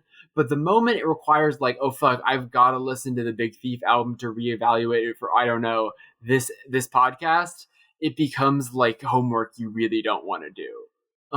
And that's a shame, because I think on a certain level, like, I would like to be able to really tap into, like, I there are a lot of records I love this year, including one that, again, I will complain about because I don't get to talk about it. The Wise Blood record is an album that similarly is some woo-woo-y shit. It is some literal flower power, God turned me into a flower power Buddhist woo-woo-y shit. And I totally vibe with it, because I think that even in a way that's different from this record, that record is so unpretentious. And I don't think this record is pretentious. I think it is really, really, really sincere. But it's like, and I've come a long way in this, where like, I remember a long time ago, like, describing a piece of music as sincere, as overly sincere, as sort of a dig, when I now realize that, like, that's such a, like, whatever irony poison thing to think in. It's like, but like, the difference is that there are some people you have in your life, all of us have these people that are like so achingly sincere and like positive, and it's like, I really want to not be the Grinch, and I really want to be happy to you, but like, you need to fucking relax like a little bit. And that's the vibe you get from this Big Thief record at times. And that just makes it hard for a 20-song ambitious record for like this to be something that you replay as like a start to finish experience a lot. Yeah, no, it's just this band has fully required me to have the good time hat on at all times. Like, I hate to rely so heavily on this analogy, which I completely stole from someone else and then introduced to all of you like a mind virus. But it's just, it's so critical to understanding the way I engage with some of these bands sometimes. Where it's a great way of thinking about like all, or in general, is a way to acknowledge the fact like, that art, what kind of attitude am I going in with? Yeah, art is incomplete until the listener brings what they bring to it. Because I think sometimes inherently you need to be in a good mood in order to enjoy some things at all, because otherwise it will seem like just the most schmaltzy nonsense on earth if you are even in a slightly bad tone. Exactly. And that's just what makes this all the more frustrating to me. It's just like, today I listened to it, I was just like, yeah, these songs are nice, but like, I just don't want to listen to them. I don't want to listen to them. Because the thing is that like, with a record that's really working in terms of its flow and momentum, it's you get the feeling of just that forward momentum of like, oh, I love this song next, and the song that's coming up next is so great that I don't want to fucking touch the dial because I need to get the adrenaline rush that I'm gonna get from the next one and the next one. And when you start listening to Change now, which I heard for the first time, and I was like, that's one of the best album openers I'm gonna hear all year. That is like a fucking, like, people compared this album to like the Beatles' White Album, and like, I mean, this is a record that to feels... be fair, it is very much in that vein, and I think this flavor of album is always one of the hardest to love. It is the one that most requires the good time it had, is the sprawl album. But I was just saying, with Change specifically, like, Change is a song that the first time I heard it, I'm like, wow, this is so beautiful. This is like John Lennon levels of like moving and whatever. And now when I hear Change, the only thing I can think about as this sort of very slow, patiently paced song is unfolding. I'm just like, looks at watch. Oh no, this is the start of. Then I have to, like, it's instead of the problem is more just joy like you look at it of, and you're like at first you're like, wow, this is really meditative, and then like when your good time is hat is not on, you're like, oh my god, this song is 5 minutes. And it's so slow, and then there's 19 songs after that. That's the feeling of just like, and like I don't know, the sprawl record is such a refined art. Like literally, the 1975 have staked like the last 5 years of their critical goodwill off of being able to make a sprawl record. Yes, and like that is why I have been, and I will. There's another artist in this list that we'll talk about, like.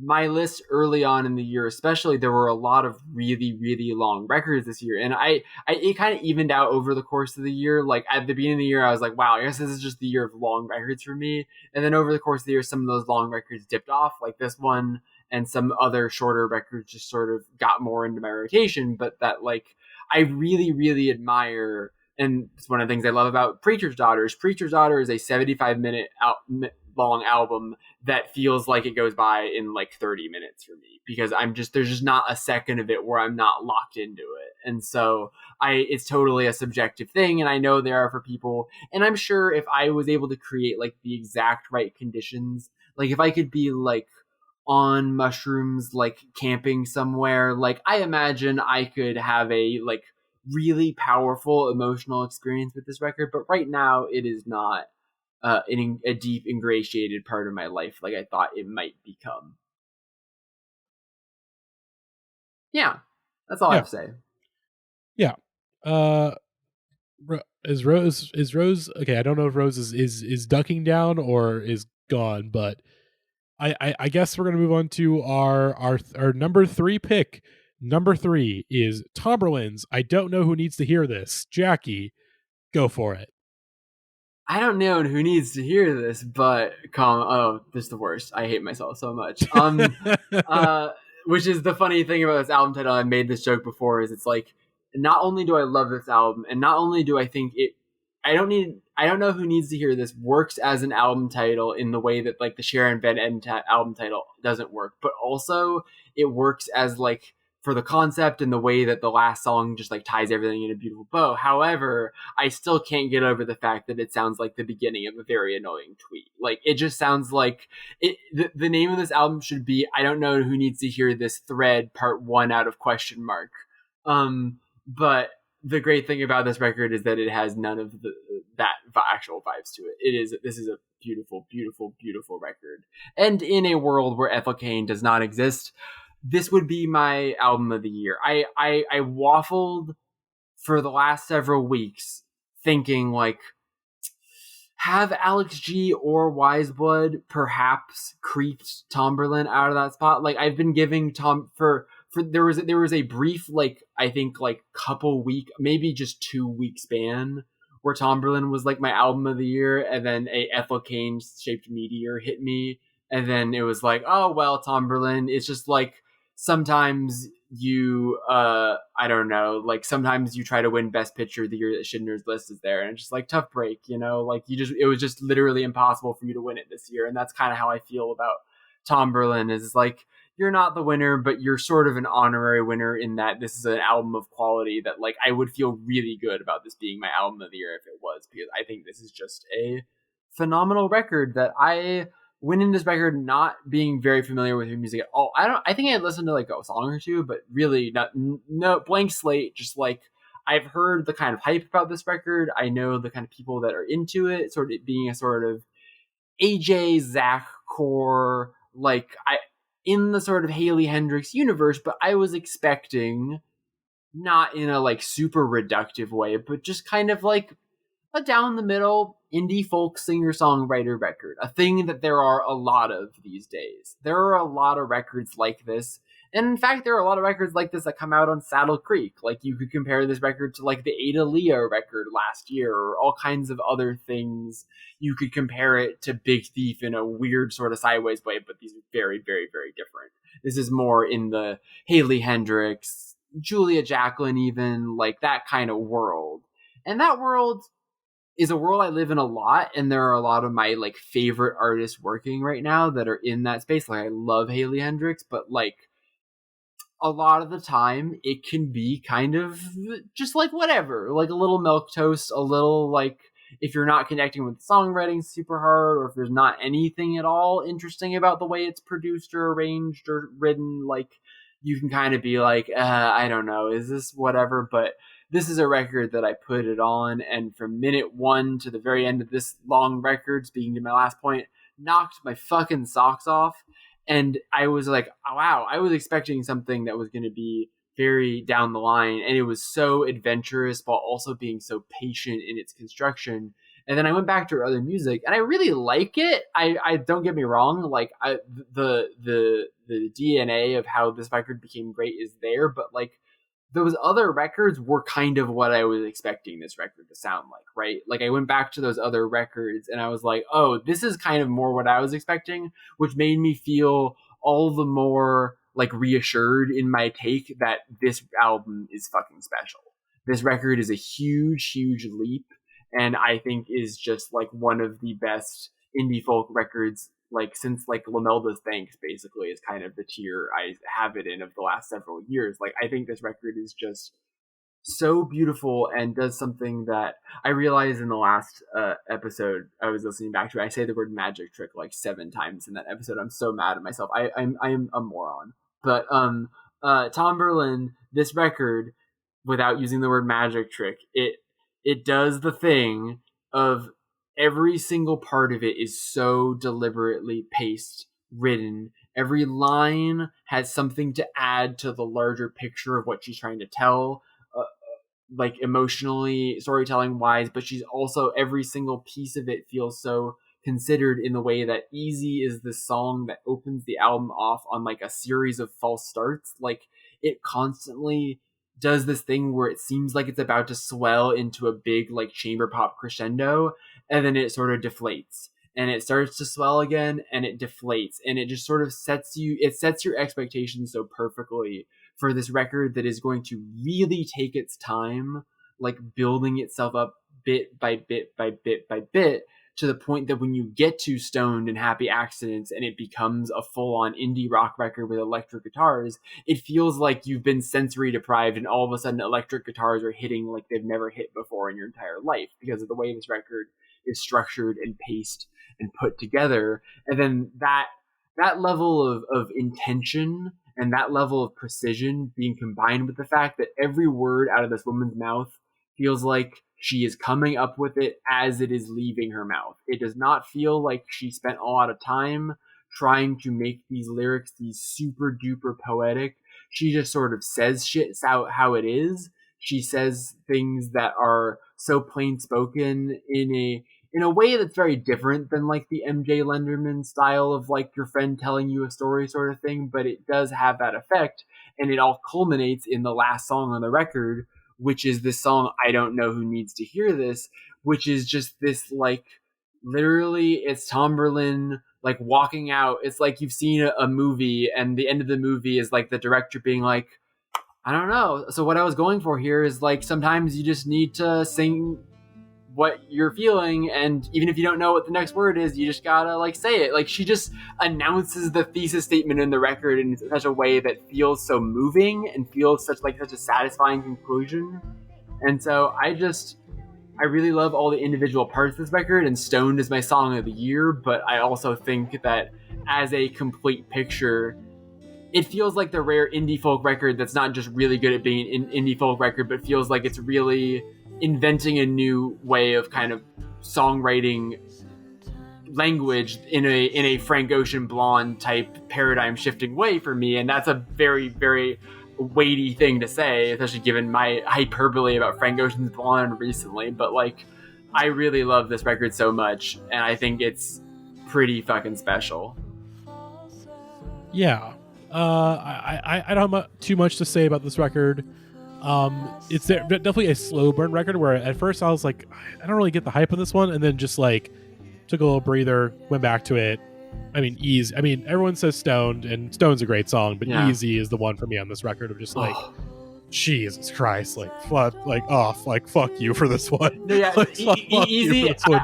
My favorite reaction to this album was my coworker Zach being like, Easy is a song where either you're going to be like, oh, this hits a little too close to home in terms of things I've been through, or you're going to be like, this hits a little too close to home because I feel called out right now. I feel like I am getting absolutely raked over the coals here, and I deserve it. Like, that song is just, yeah, absolutely fucking crazy shit that she's doing right off the fucking bat of this record. But it sets the tone so well emotionally, because everything else from there is so much softer.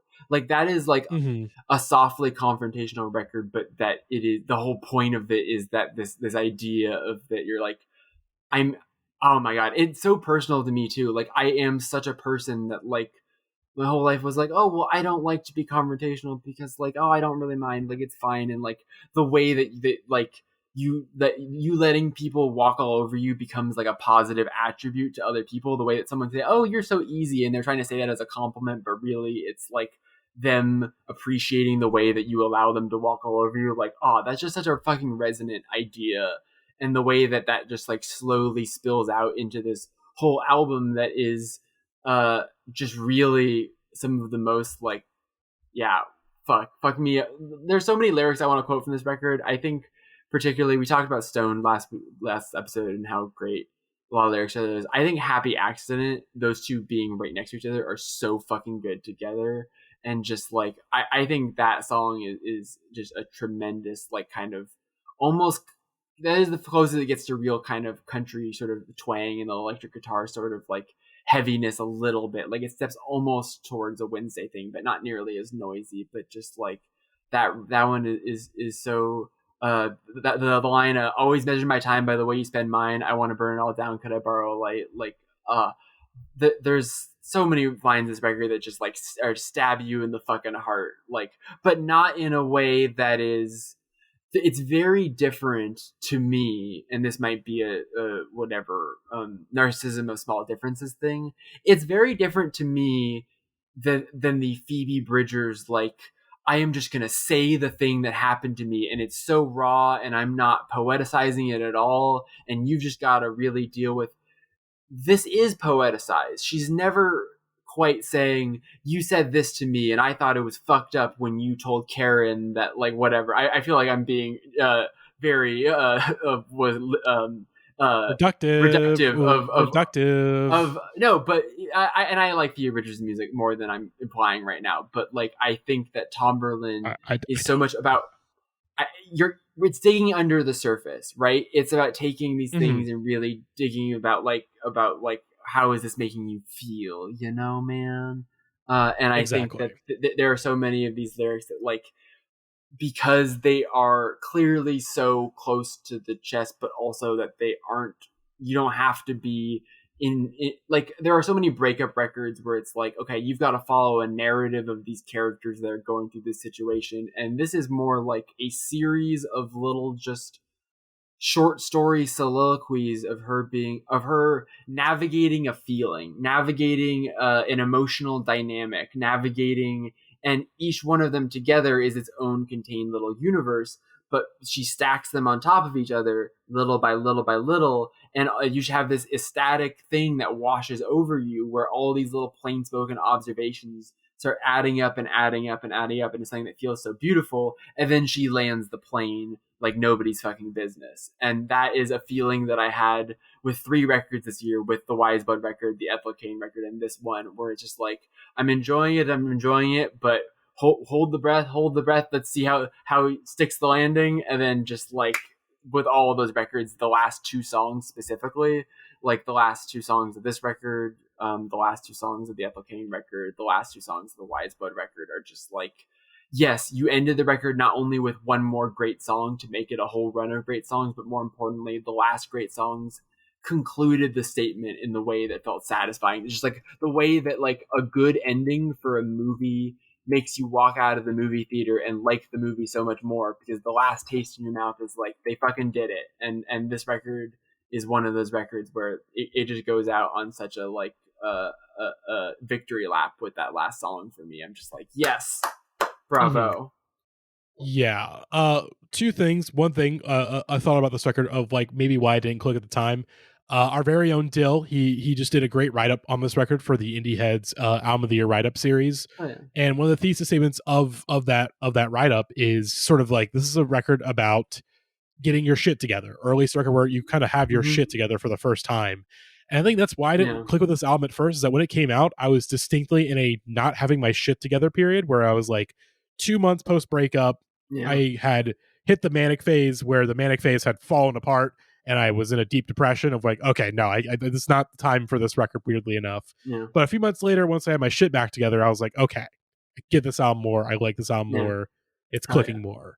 The second thing.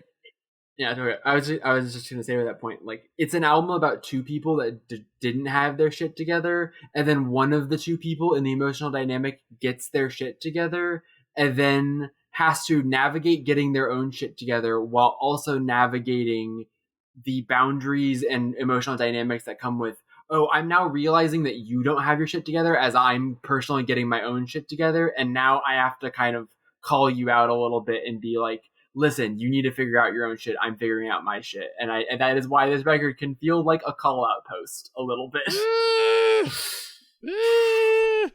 And then the second thing that we're not going to get into that. We're not going to talk about Judy. Okay. We're not going to talk about Judy at all. Tomberlin told Matty Monroe that he was a broke dick dog and he didn't have no hose is what happened.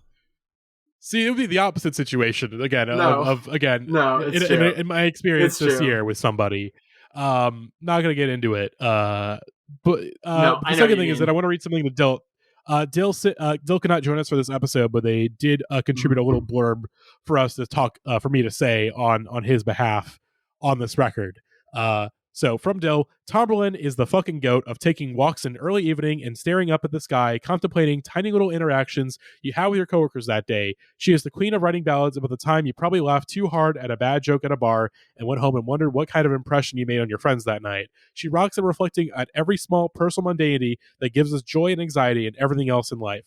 Born Again Runner is Song of the Year, right behind Happy Accident, which is actually Song of the Year, right behind Stone, which is actually Song of the Year. You cannot go wrong with a contemplative gal living in Brooklyn with a nostril ring, writing calm ballads about telling Sean McElwee-type dude to fuck off on the first date. She is to people who went through creative nonfiction programs at their state uni what Kevin Morby is to Jiro, a.k.a. the greatest to ever do it. I'm done. That's beautiful. I was fist pumping by the end of that. That was so great. I'm so happy that Dill shouted out Born Again Runner. I would have kicked myself if we went this conversation, because that's the thing, is that Easy starts this record off and you're like, wow, that's the way you open the record. Surely the second song, after something that emotionally bracing, surely the second song is going to be like, you'd think that's where you'd put kind of a more upbeat rock song. She hits you with Born Again Runner immediately after that. Well, I'm not the one wailing, but you say I'm too emotional. Walk away kicking myself. Should I save my tears for someone else? This is probably even more than Easy. This is like a real call-out post of a song, but is just some of the most fuck me up. I gotta hit the button. Do it. Pain. This is pain. This is a pain record song. For real. This is a pain song for real. And this song, and just the way that like this whole first part of the record has all these sort of gentle, sort of organic percussion feels to it. Like that was the other record I compared it to, was Bolt Cutters, in the way that like so much about that record feels so organically constructed and also so off the cuff, but also so purposeful. And like she spent 7 fucking years working on it, and Tomlin didn't spend 7 years working on this record. And I do not think it's as good as Bolt Cutters because she's not Fiona Apple, and it's also her second like full length. But like I also think that there's more air in it than like Bolt Cutters, where Bolt Cutters is someone delivering this like real statement, where this record just has so much, like Dill is saying, like there's space in this record designed for you and your thoughts to sort of walk around in, is the best way I can describe it. Like, it is as much about her own personal experiences as much as it is about her giving you the space to sort of think about your own life. And I think that's something really special when a record can do that. Yeah. So let's move on. Let's move on to our number 2 pick for Album of the Year. We're coming up on the end, everybody. We're so close. Our runner-up is always Blue Rev. And Rose, it's so funny how I don't know what's going on with this. This episode, we're gonna keep this probably to one part. This episode feels like 100 times long. Hey, I'm making an emergency call, everybody. Max is calling me.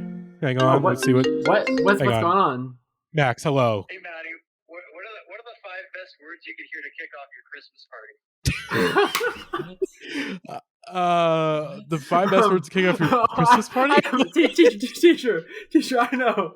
Okay, Jackie wants to contribute. Jackie, hang on. I think I know the answer. Okay. I'm gonna. Max hung up on me. Max hung up on me. I was gonna say. What's it called? What's the line from the song? Okay, Digetta, let's get it or whatever. I think those are the 5 words. Digetta, let's get it. I think those are the 5 words. I'll insert the clip of Max. I'll find the clip of Max and I'll insert it into the podcast. Can't nothing handle me right now. I see you, Digetta. Let's get him. Anyways, number 2, always Blue Rev. Go ahead, Rose. Well, I have said my piece on this 100 times, but what can you say? It's like I've sat with this a long time. I've listened to the opinions of contrarians around me, and I still have to say, it's a perfect object. I don't know how else to describe it. It's just one of those records where I listen to it, I'm just like, I don't know how to articulate what I like about it so much as just what really just.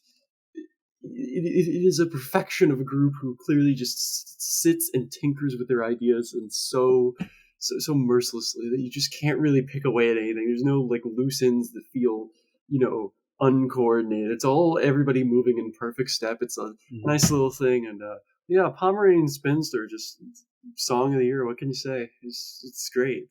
It's fun. It's wonderful.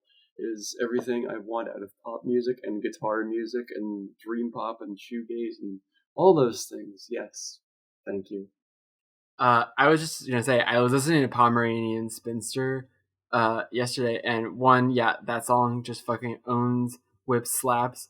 But owns bones.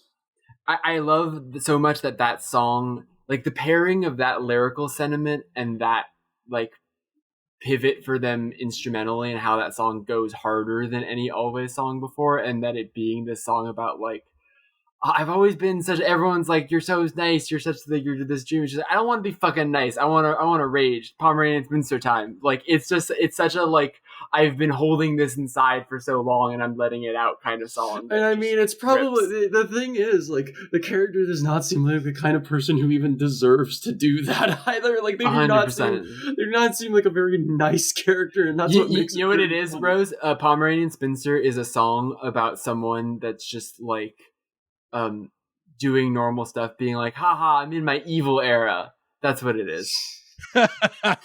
Wow. I'm evil.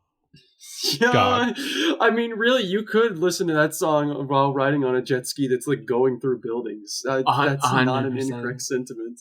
I was just, I even though when I heard this record, I very famously was like, this thing's gonna fucking hit like a ton of bricks. They're doing the thing. This is gonna be enormous. And I was right, but I'm also sort of surprised to the degree. And I was going to say that this is it's felt like the consensus indie album of the year. Although then I pulled up the album of the list aggregate summary and saw that both Wet Leg and Big Thief are higher in the aggregate point total than it. But let's just say the best indie album non-psyop division is how I would describe it. Great record. Just like the platonic ideal of what pop rock in 2020 22 should be. I mean, it's like this and the Sobs album. That's all I need in this. I really figured this out. I was really confused why everyone else who loves the Sobs record, like there's just, I've had distance with it. You know when I figured it out? I also don't like Guppy by Charlie Bliss, and that's why I don't like the Sobs record as much as other people.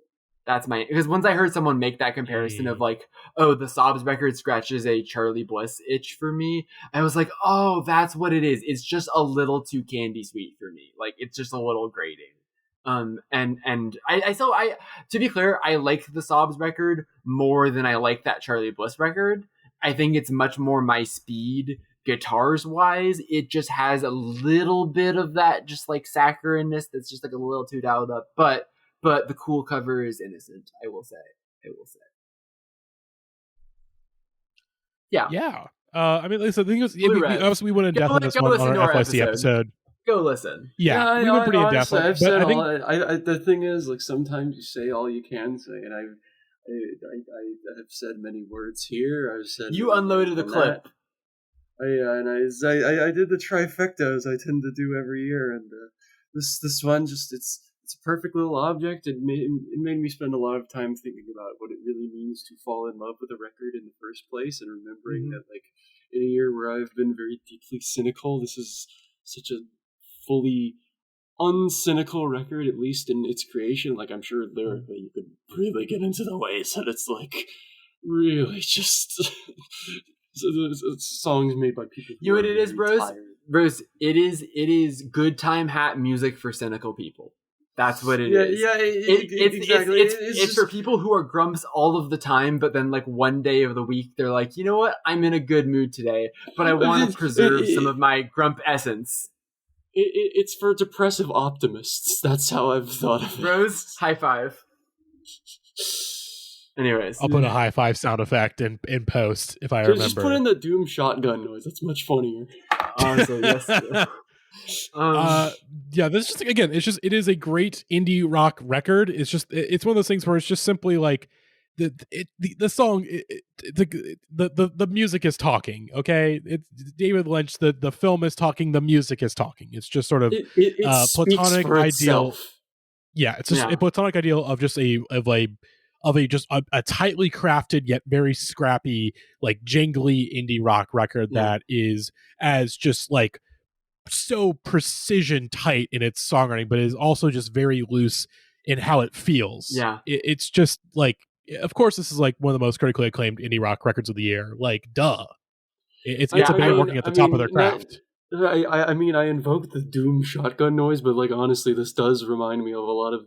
If you want to compare between mediums, this does remind me of a lot of the strengths of Doom. It's just like something so tightly refined and built on just going fast and not really caring about getting it perfected so much as just, feeling really crafted to a particular experience. It's super, super good, and like, just, you like the fast. Yeah, I love that. Like, going off of that real quick, Jeremy Larson's review I thought was really, really good, but I think it's telling like how hard Jeremy had to go in that review to actually dig and find something like find like a kind of insightful way to articulate some of the stuff. I think he did a really good job of that, but like you can tell in that review like how much sweat perspired on his forehead to make it that good, because this is a kind of record that is hard to talk about for that reason, because a record that is like really successful in certain ways and really obviously not successful in certain ways can often give you a lot to work with as a critic, like the sort of 1975 principle. Like there's just a lot of clay for you to shape into whatever kind of take you want, right? And I think that's kind of part of why the Kendrick album is great critic bait, It's like, regardless of how you feel about it, we expressed our feelings about it on last episode. You can listen to that. You can read. I will shout out Gabe, I'm going to fuck up his last name and I shouldn't do that, so I'm going to look it up before I finish this point, but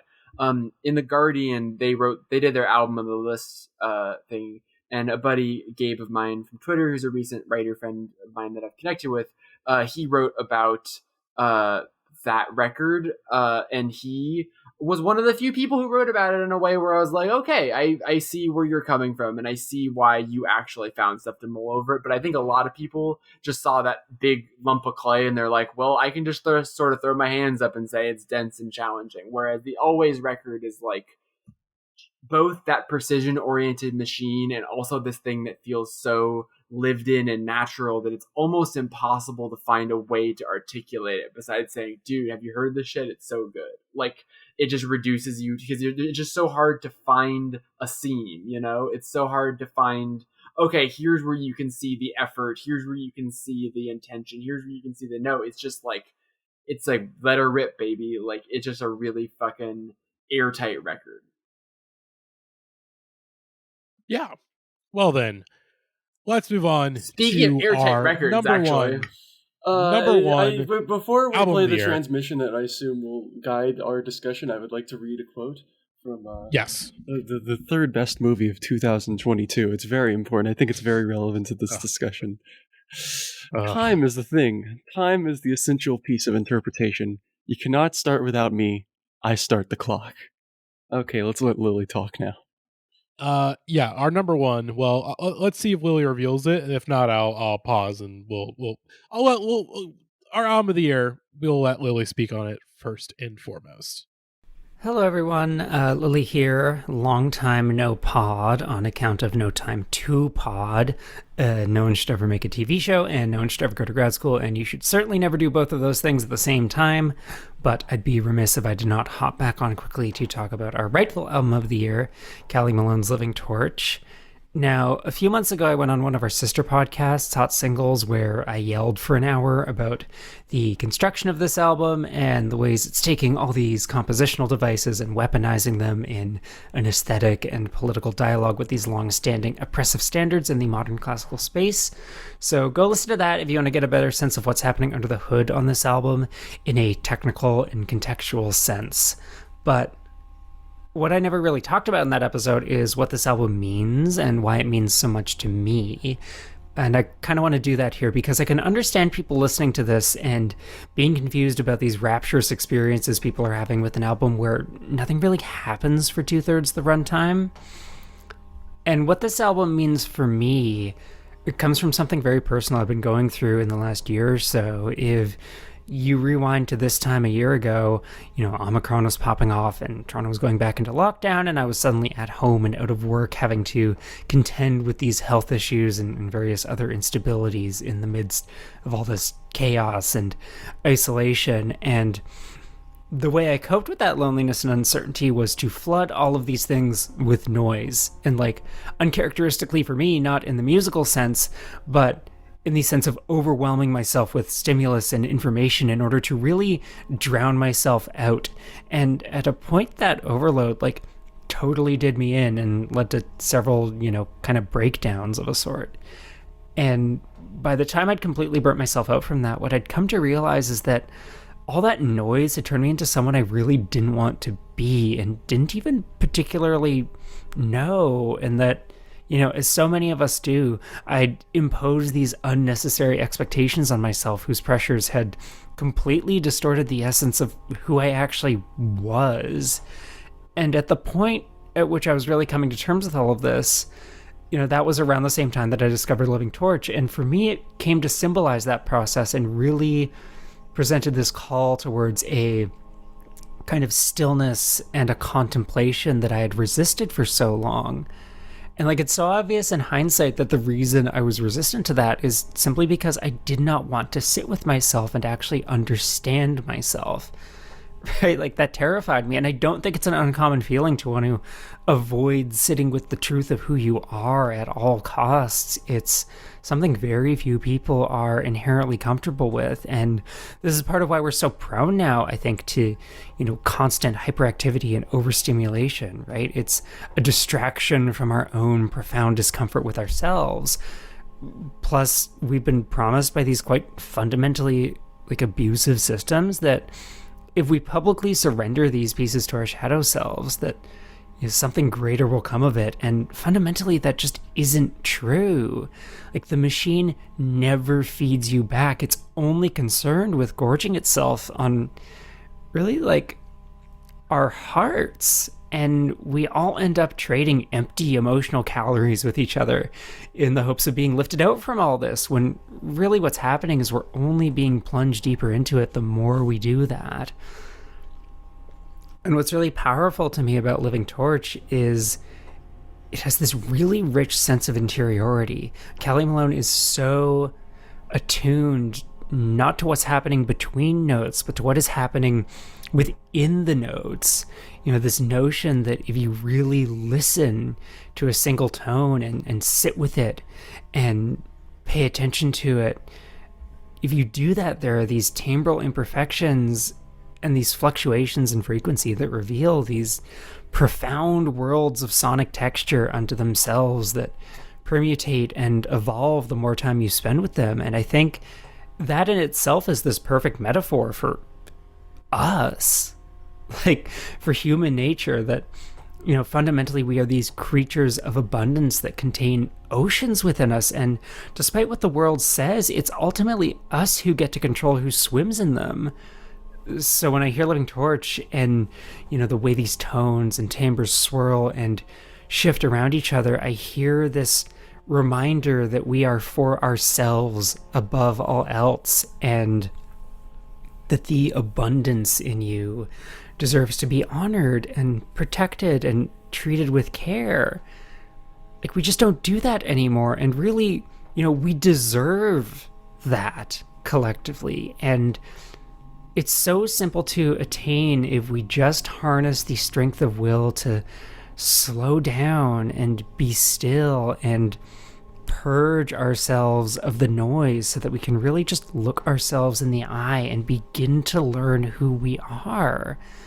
It's something we deny ourselves so often because, you know, in a way that interiority has really been stolen from us by this thing.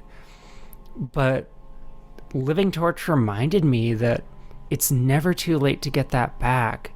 You know, we can always reclaim ourselves on our own terms and resist being starved by this economy of attention. Like, it's this version of the ladybird thing, right? You know, to get attention is not nourishing in the same way as being paid attention and paying attention in return. So this year, Living Torch taught me the importance of stillness and of sustained attention and of cultivating those things with intention. You know, it reminded me that I am for myself first and foremost, not in a narcissistic way, but in a way that allows me to honor the abundance within me and within others, and that we have the ability to channel that in the direction of goodness, whatever that comes to mean for all of us. So, you know, when I hear those tranquil, mournful sonorities in part one, I'm called to return to myself, to be still and to be humble before the complexity of my own being, and to understand the sacredness of the space it creates around me. It really is sacred. And whenever I hear that tranquility burst outward as, you know, the synths start to growl in part two, I feel this renewed sense of like, yes, like that energy lives within you too. It lives in everyone. And we've been conditioned to smother it, but it's always there, and it can be used to shape things for the better if only you take the time to give back to it and to truly see it and to see the truth of yourself in turn. And a year ago, I had forgotten that. I really had. And Living Torch helped me remember it again. You know, I remember it all over every time I listen to it, and that space that it's afforded me to do that is something I'll carry with me for years and years to come. It is an essential, masterfully composed balm to the ways in which we've been severed from ourselves by the exploitative structures of the world. And that's why it's the album of the year. Okay, talk to you in a few months, probably. Bye.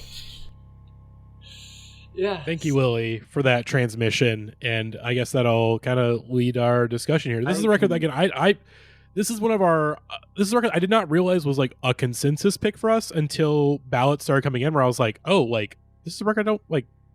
It's not even just against it's not against record itself. It's just like, oh, I just didn't realize everyone was like all in on this record. Like, okay, interesting. Like, I'm gonna be honest. I knew it was gonna be our number one like 2 weeks after release. Like really? At that point, yeah, because I heard it and then like I was all in on it, and like once I saw that and like I knew the number of other people that were on, I was like, oh yeah, this thing's going on. It's in my 10. This is in my 10 for a reason. I was already planning. I was not aware that there was a Lily transmission plan for this episode. I assumed so, but I was just going to be like, all right, here are my thoughts, but first let me just pre-direct you to go listen to Lily on Hot Singles, which I love this album, and I had it in my 10, and then I removed it from my 10 just because of competition, and then I put it back in my 10 because of how good Lily's first podcast I listened to, the Hot Singles podcast. Go listen to that. It's really, really great. Yeah, go listen to that. That's really good. That is a detailed history of the art form that this comes out of, and the art world that this comes out of, and sort of the strictures of that world, and the way that this particular album is like it highlights why this album is special within the context of its genre and field of music, which is not something I have the context or knowledge to be able to accurately. I don't think anyone here does. Exactly, so that's why that is a great and resource to point to. So instead, I will talk about first the experience of listening to it. Well, actually, no, I'm going to make that the second thing because we'll talk about the things that Lily was talking about, because I have had many conversations with her about this year, because Lord, it's something I've been thinking about, you know, the seeking of interiority in oneself and the world that they navigate. It is no secret that I have had to take multiple instances of dialing it back, especially on here, because we talk about the signal and the noise. Well, let me tell you, Signal is losing that battle quite desperately, and it's really hard sometimes to get a hold of your own self in the constant, loudness of everything. And that is why I've spent more time thinking about the things I really care about and trying to get a hold of what really means, what really means something to me, and also what makes up my components of a whole as a person. What do I like? What do I care about? What do I want to signal to people? And I realized, in a sense, that my priorities were not quite there, not quite aligned with the person I really wanted to be. And so I decided the best way to do good by myself was to step back. And what Lily said really reminds me of this. It reminds me that there is a constant work in progress of ourselves that we must come to understand, and the only way we can do that is by allowing some form of stillness there, of allowing some sort of tabula rasa to really base ourselves upon, for better or worse. And I think this is a very instructive text of that. I think there are a lot of records that can really understand the essence of stillness. There are others that I cannot name at this moment because I do not have a list in front of me, of things that I like that really remind me of this. But Lord, this one is so good at doing that I have to hand it to that. And just, I think really now, like, more than ever, we should understand the value of something which asks us to dial back, because very few things will ever do that again. Mm-hmm. As for the experience of listening to it, I suppose that's a different conversation entirely. If you want to bridge off the first thing, you can go ahead, but otherwise I'm going to jump directly into this. I was going to bridge off the first thing. I had a lot of thoughts about Lily. First of all, holy shit, Lily is just so smart. Sometimes as always, goes every once in a while, but also the fact that, like, as I was saying, I didn't know there was a transmission coming in this episode, so I was like, okay, I've absorbed Lily has said clearly, much in a me with Ethel Kane way, it's like, surely no one has any more emotional monologues to give. Surely the well has run dry and I'm not going to get sneak attack. And then not once the face. First I make my own gay ass self cry with my own gay ass song, Sufjan Stevens style. Then Lily comes in here and emotionally ambushes me and makes me think about things that I have maybe been putting off thinking about because perhaps I am not balancing my signal noise level correct. We were talking about Tomberlin album. That was a fucking... Lily was the one doing call-out posts over here. Jesus Christ. Oh, wow. I really felt that hard, maybe a little too hard. But I do love this record, and I think that Lily is so right in, like, how this record embodies that sort of thing. I would just like to say for anyone who's going to check this record out, maybe, because we're championing it, because I mean, like, I know that there are a lot of people who really love this record. I'm kind of shocked it isn't getting more of the kind of... Obviously, I know it has a limited scope in terms of how much it can make an impact on end of your list, but that, like, the real, like, experimental music freaks... I mean, there is a very existent Callie Malone hive. Like, she's one of the only kind of ambient artists that crosses a certain threshold to which they could have pop music style stands, and she does have... The Callie stands are out there. She's in the Rousseau quadrant. She is, exactly. But it's also, like, I do feel like... very, very, very, I'm very different style of music. Yeah, no, 100%. And I'm glad that we're the ones to put this as our album of the year. I think we're the only publication we're not a publication. We're a bunch of fucking morons. Well, technically speaking, Tonglow had a number one. So Tonglow does not do a ranked list, but they had the most. This was the album with the most writers who. Okay, so that on their lists. I'm glad Tonglow is at least being on brand there because but this is exactly the kind of record that is like why I do like the Tonglow people quite a bit. Is that like the sort of record that just like. And it sort of is in the sort of floating points promises spot of last year, but while that record had more of a like context behind it, I think context behind it, but also the sort of isn't this neat? Like it had a sort of a deep meaning to the people that had a lot of connection to those artists or that style of music, but it also had a sort of novelty placement on lists of like, which I think Miranda has made a great point about this, like. The weird habit of like these cross-genre lists where it's like a publication that doesn't talk about this is something I want to get into. A publication that doesn't talk about hardcore ever, like making one like sort of token genre that's meant to represent a token album that's made to represent a whole genre. And it's like if you're going to cover this genre in depth during the year, that's what I want to get into. Represent it on the list. It is like the commoditized fetishization of like quote unquote weird music. Fuck yes. Where specifically I think publications tend to see one thing that kind of crosses over in such a way where it would be good for the brand to co-opt that individual piece of work as something that, you know, they can sell as part of their brand identity. It's like, we don't actually have to do the hard work of engaging with the context of the genre this comes from. We just have to, you know, sell people on it as an object that like we like. And that infuriates me so much because it happened. Now that I have like increasingly become, you know, like put of the mind state that like is kind of railing against the idea of like PR driven music journalism.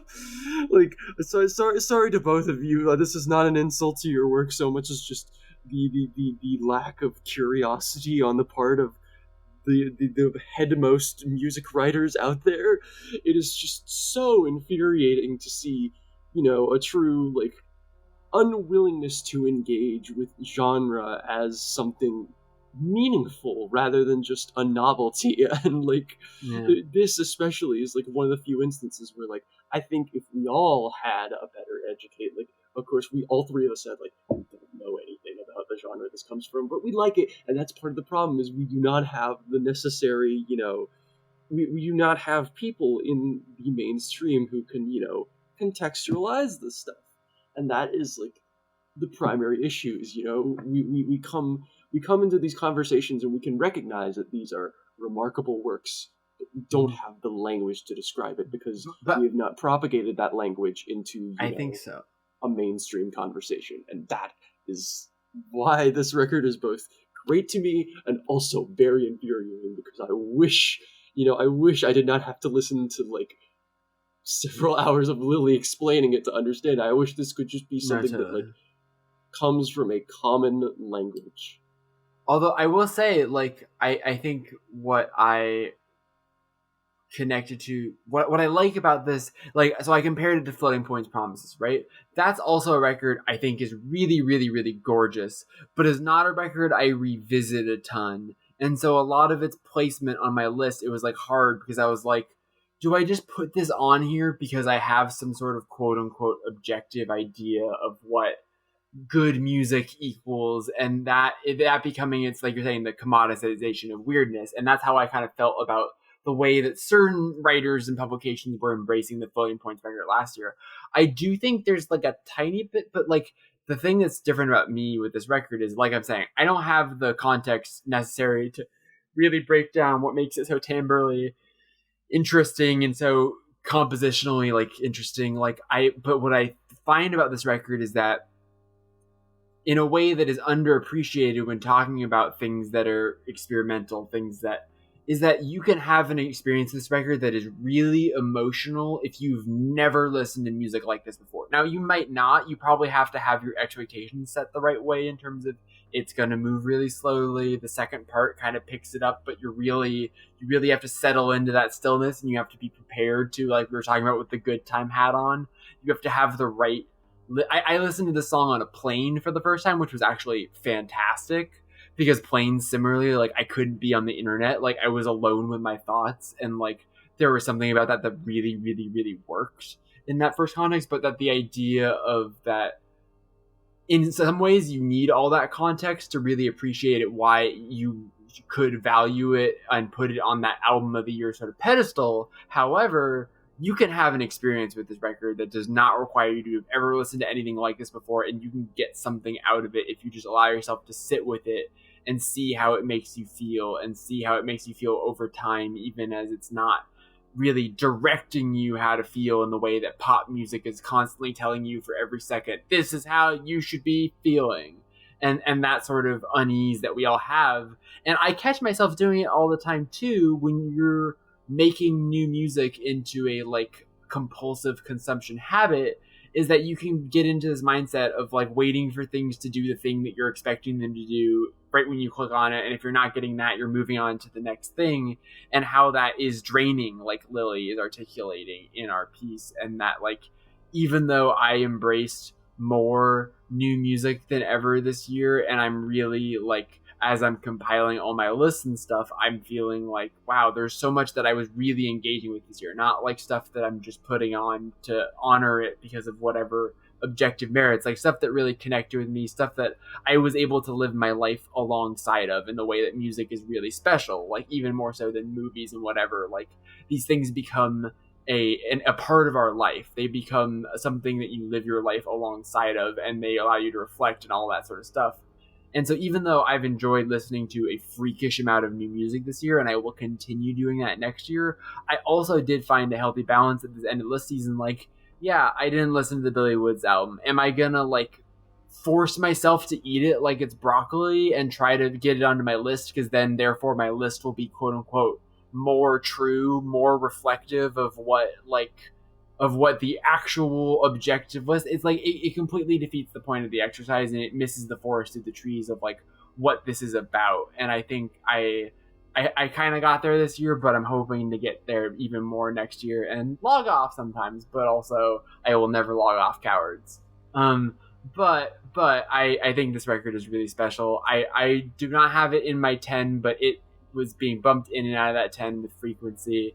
And once again, Lily has said something where I'm like, fuck, do I need to put it back in the 10 again? I probably won't, but it kind of has its honorary own special spot where like I have a relationship with this record that is even different than my relationship with ambient music, a genre that I've been able to appreciate more and more and more over the last few years. Like, it is truly unique. Even before I had all of Lily's context, I could kind of tell that.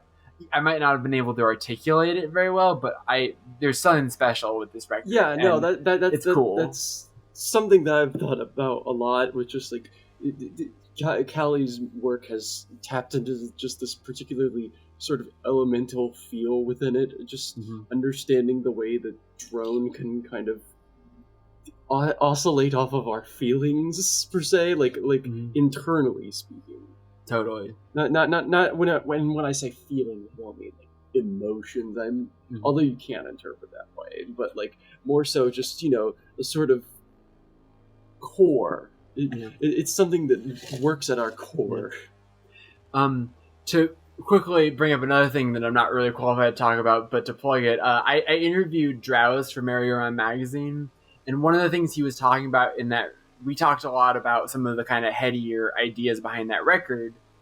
And one thing that he talked about that I thought was so fascinating is something that Replica by One-Trick. I was talking to him about the album Replica, and he was talking about how inspirational that record is to him, not only from a sonic perspective, but also in this idea that Daniel talked about when he released that record, this idea of that every time you hear a sound, you are hearing all of your learned associations with that sound. So you're not just hearing what the sound is, you're hearing your history with that genre. You're hearing whether you believe or have been told this kind of sound is good or bad, right? Like, you hear a pop punk song, you think about your teenage memories of the song, you think about the way other people, like, you think all those things, and so it becomes harder and harder to have a present tense experience with a piece of media, like the experience of like listening to an album and not being able to just experience it, but constantly having to like view it through the prism of how are other people talking about it. Is it getting positive reviews? Is it getting negative reviews?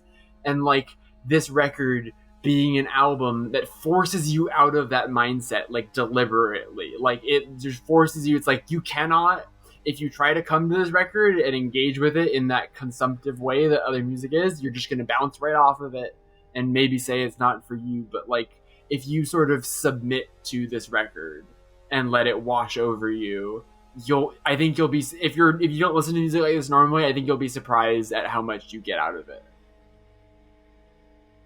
And also just the other thing about it is that even though it is so like resisting of expectations and meditative and all of that, it also has a pretty clear arc to it. Like the whole first half is this sort of settling and building that you absolutely need to have. Like it cannot start at part 2. And if you just start listening to part 2, it doesn't have the same charge. Like we're listening right now to, I think, part 2.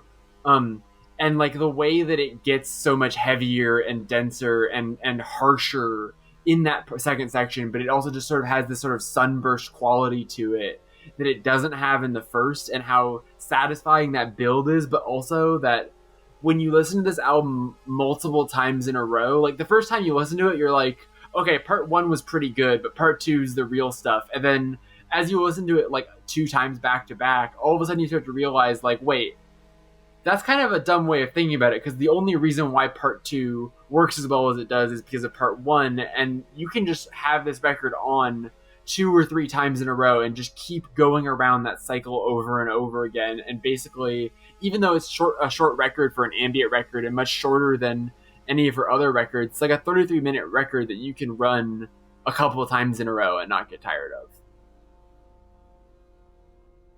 Yeah. I got nothing. Yeah.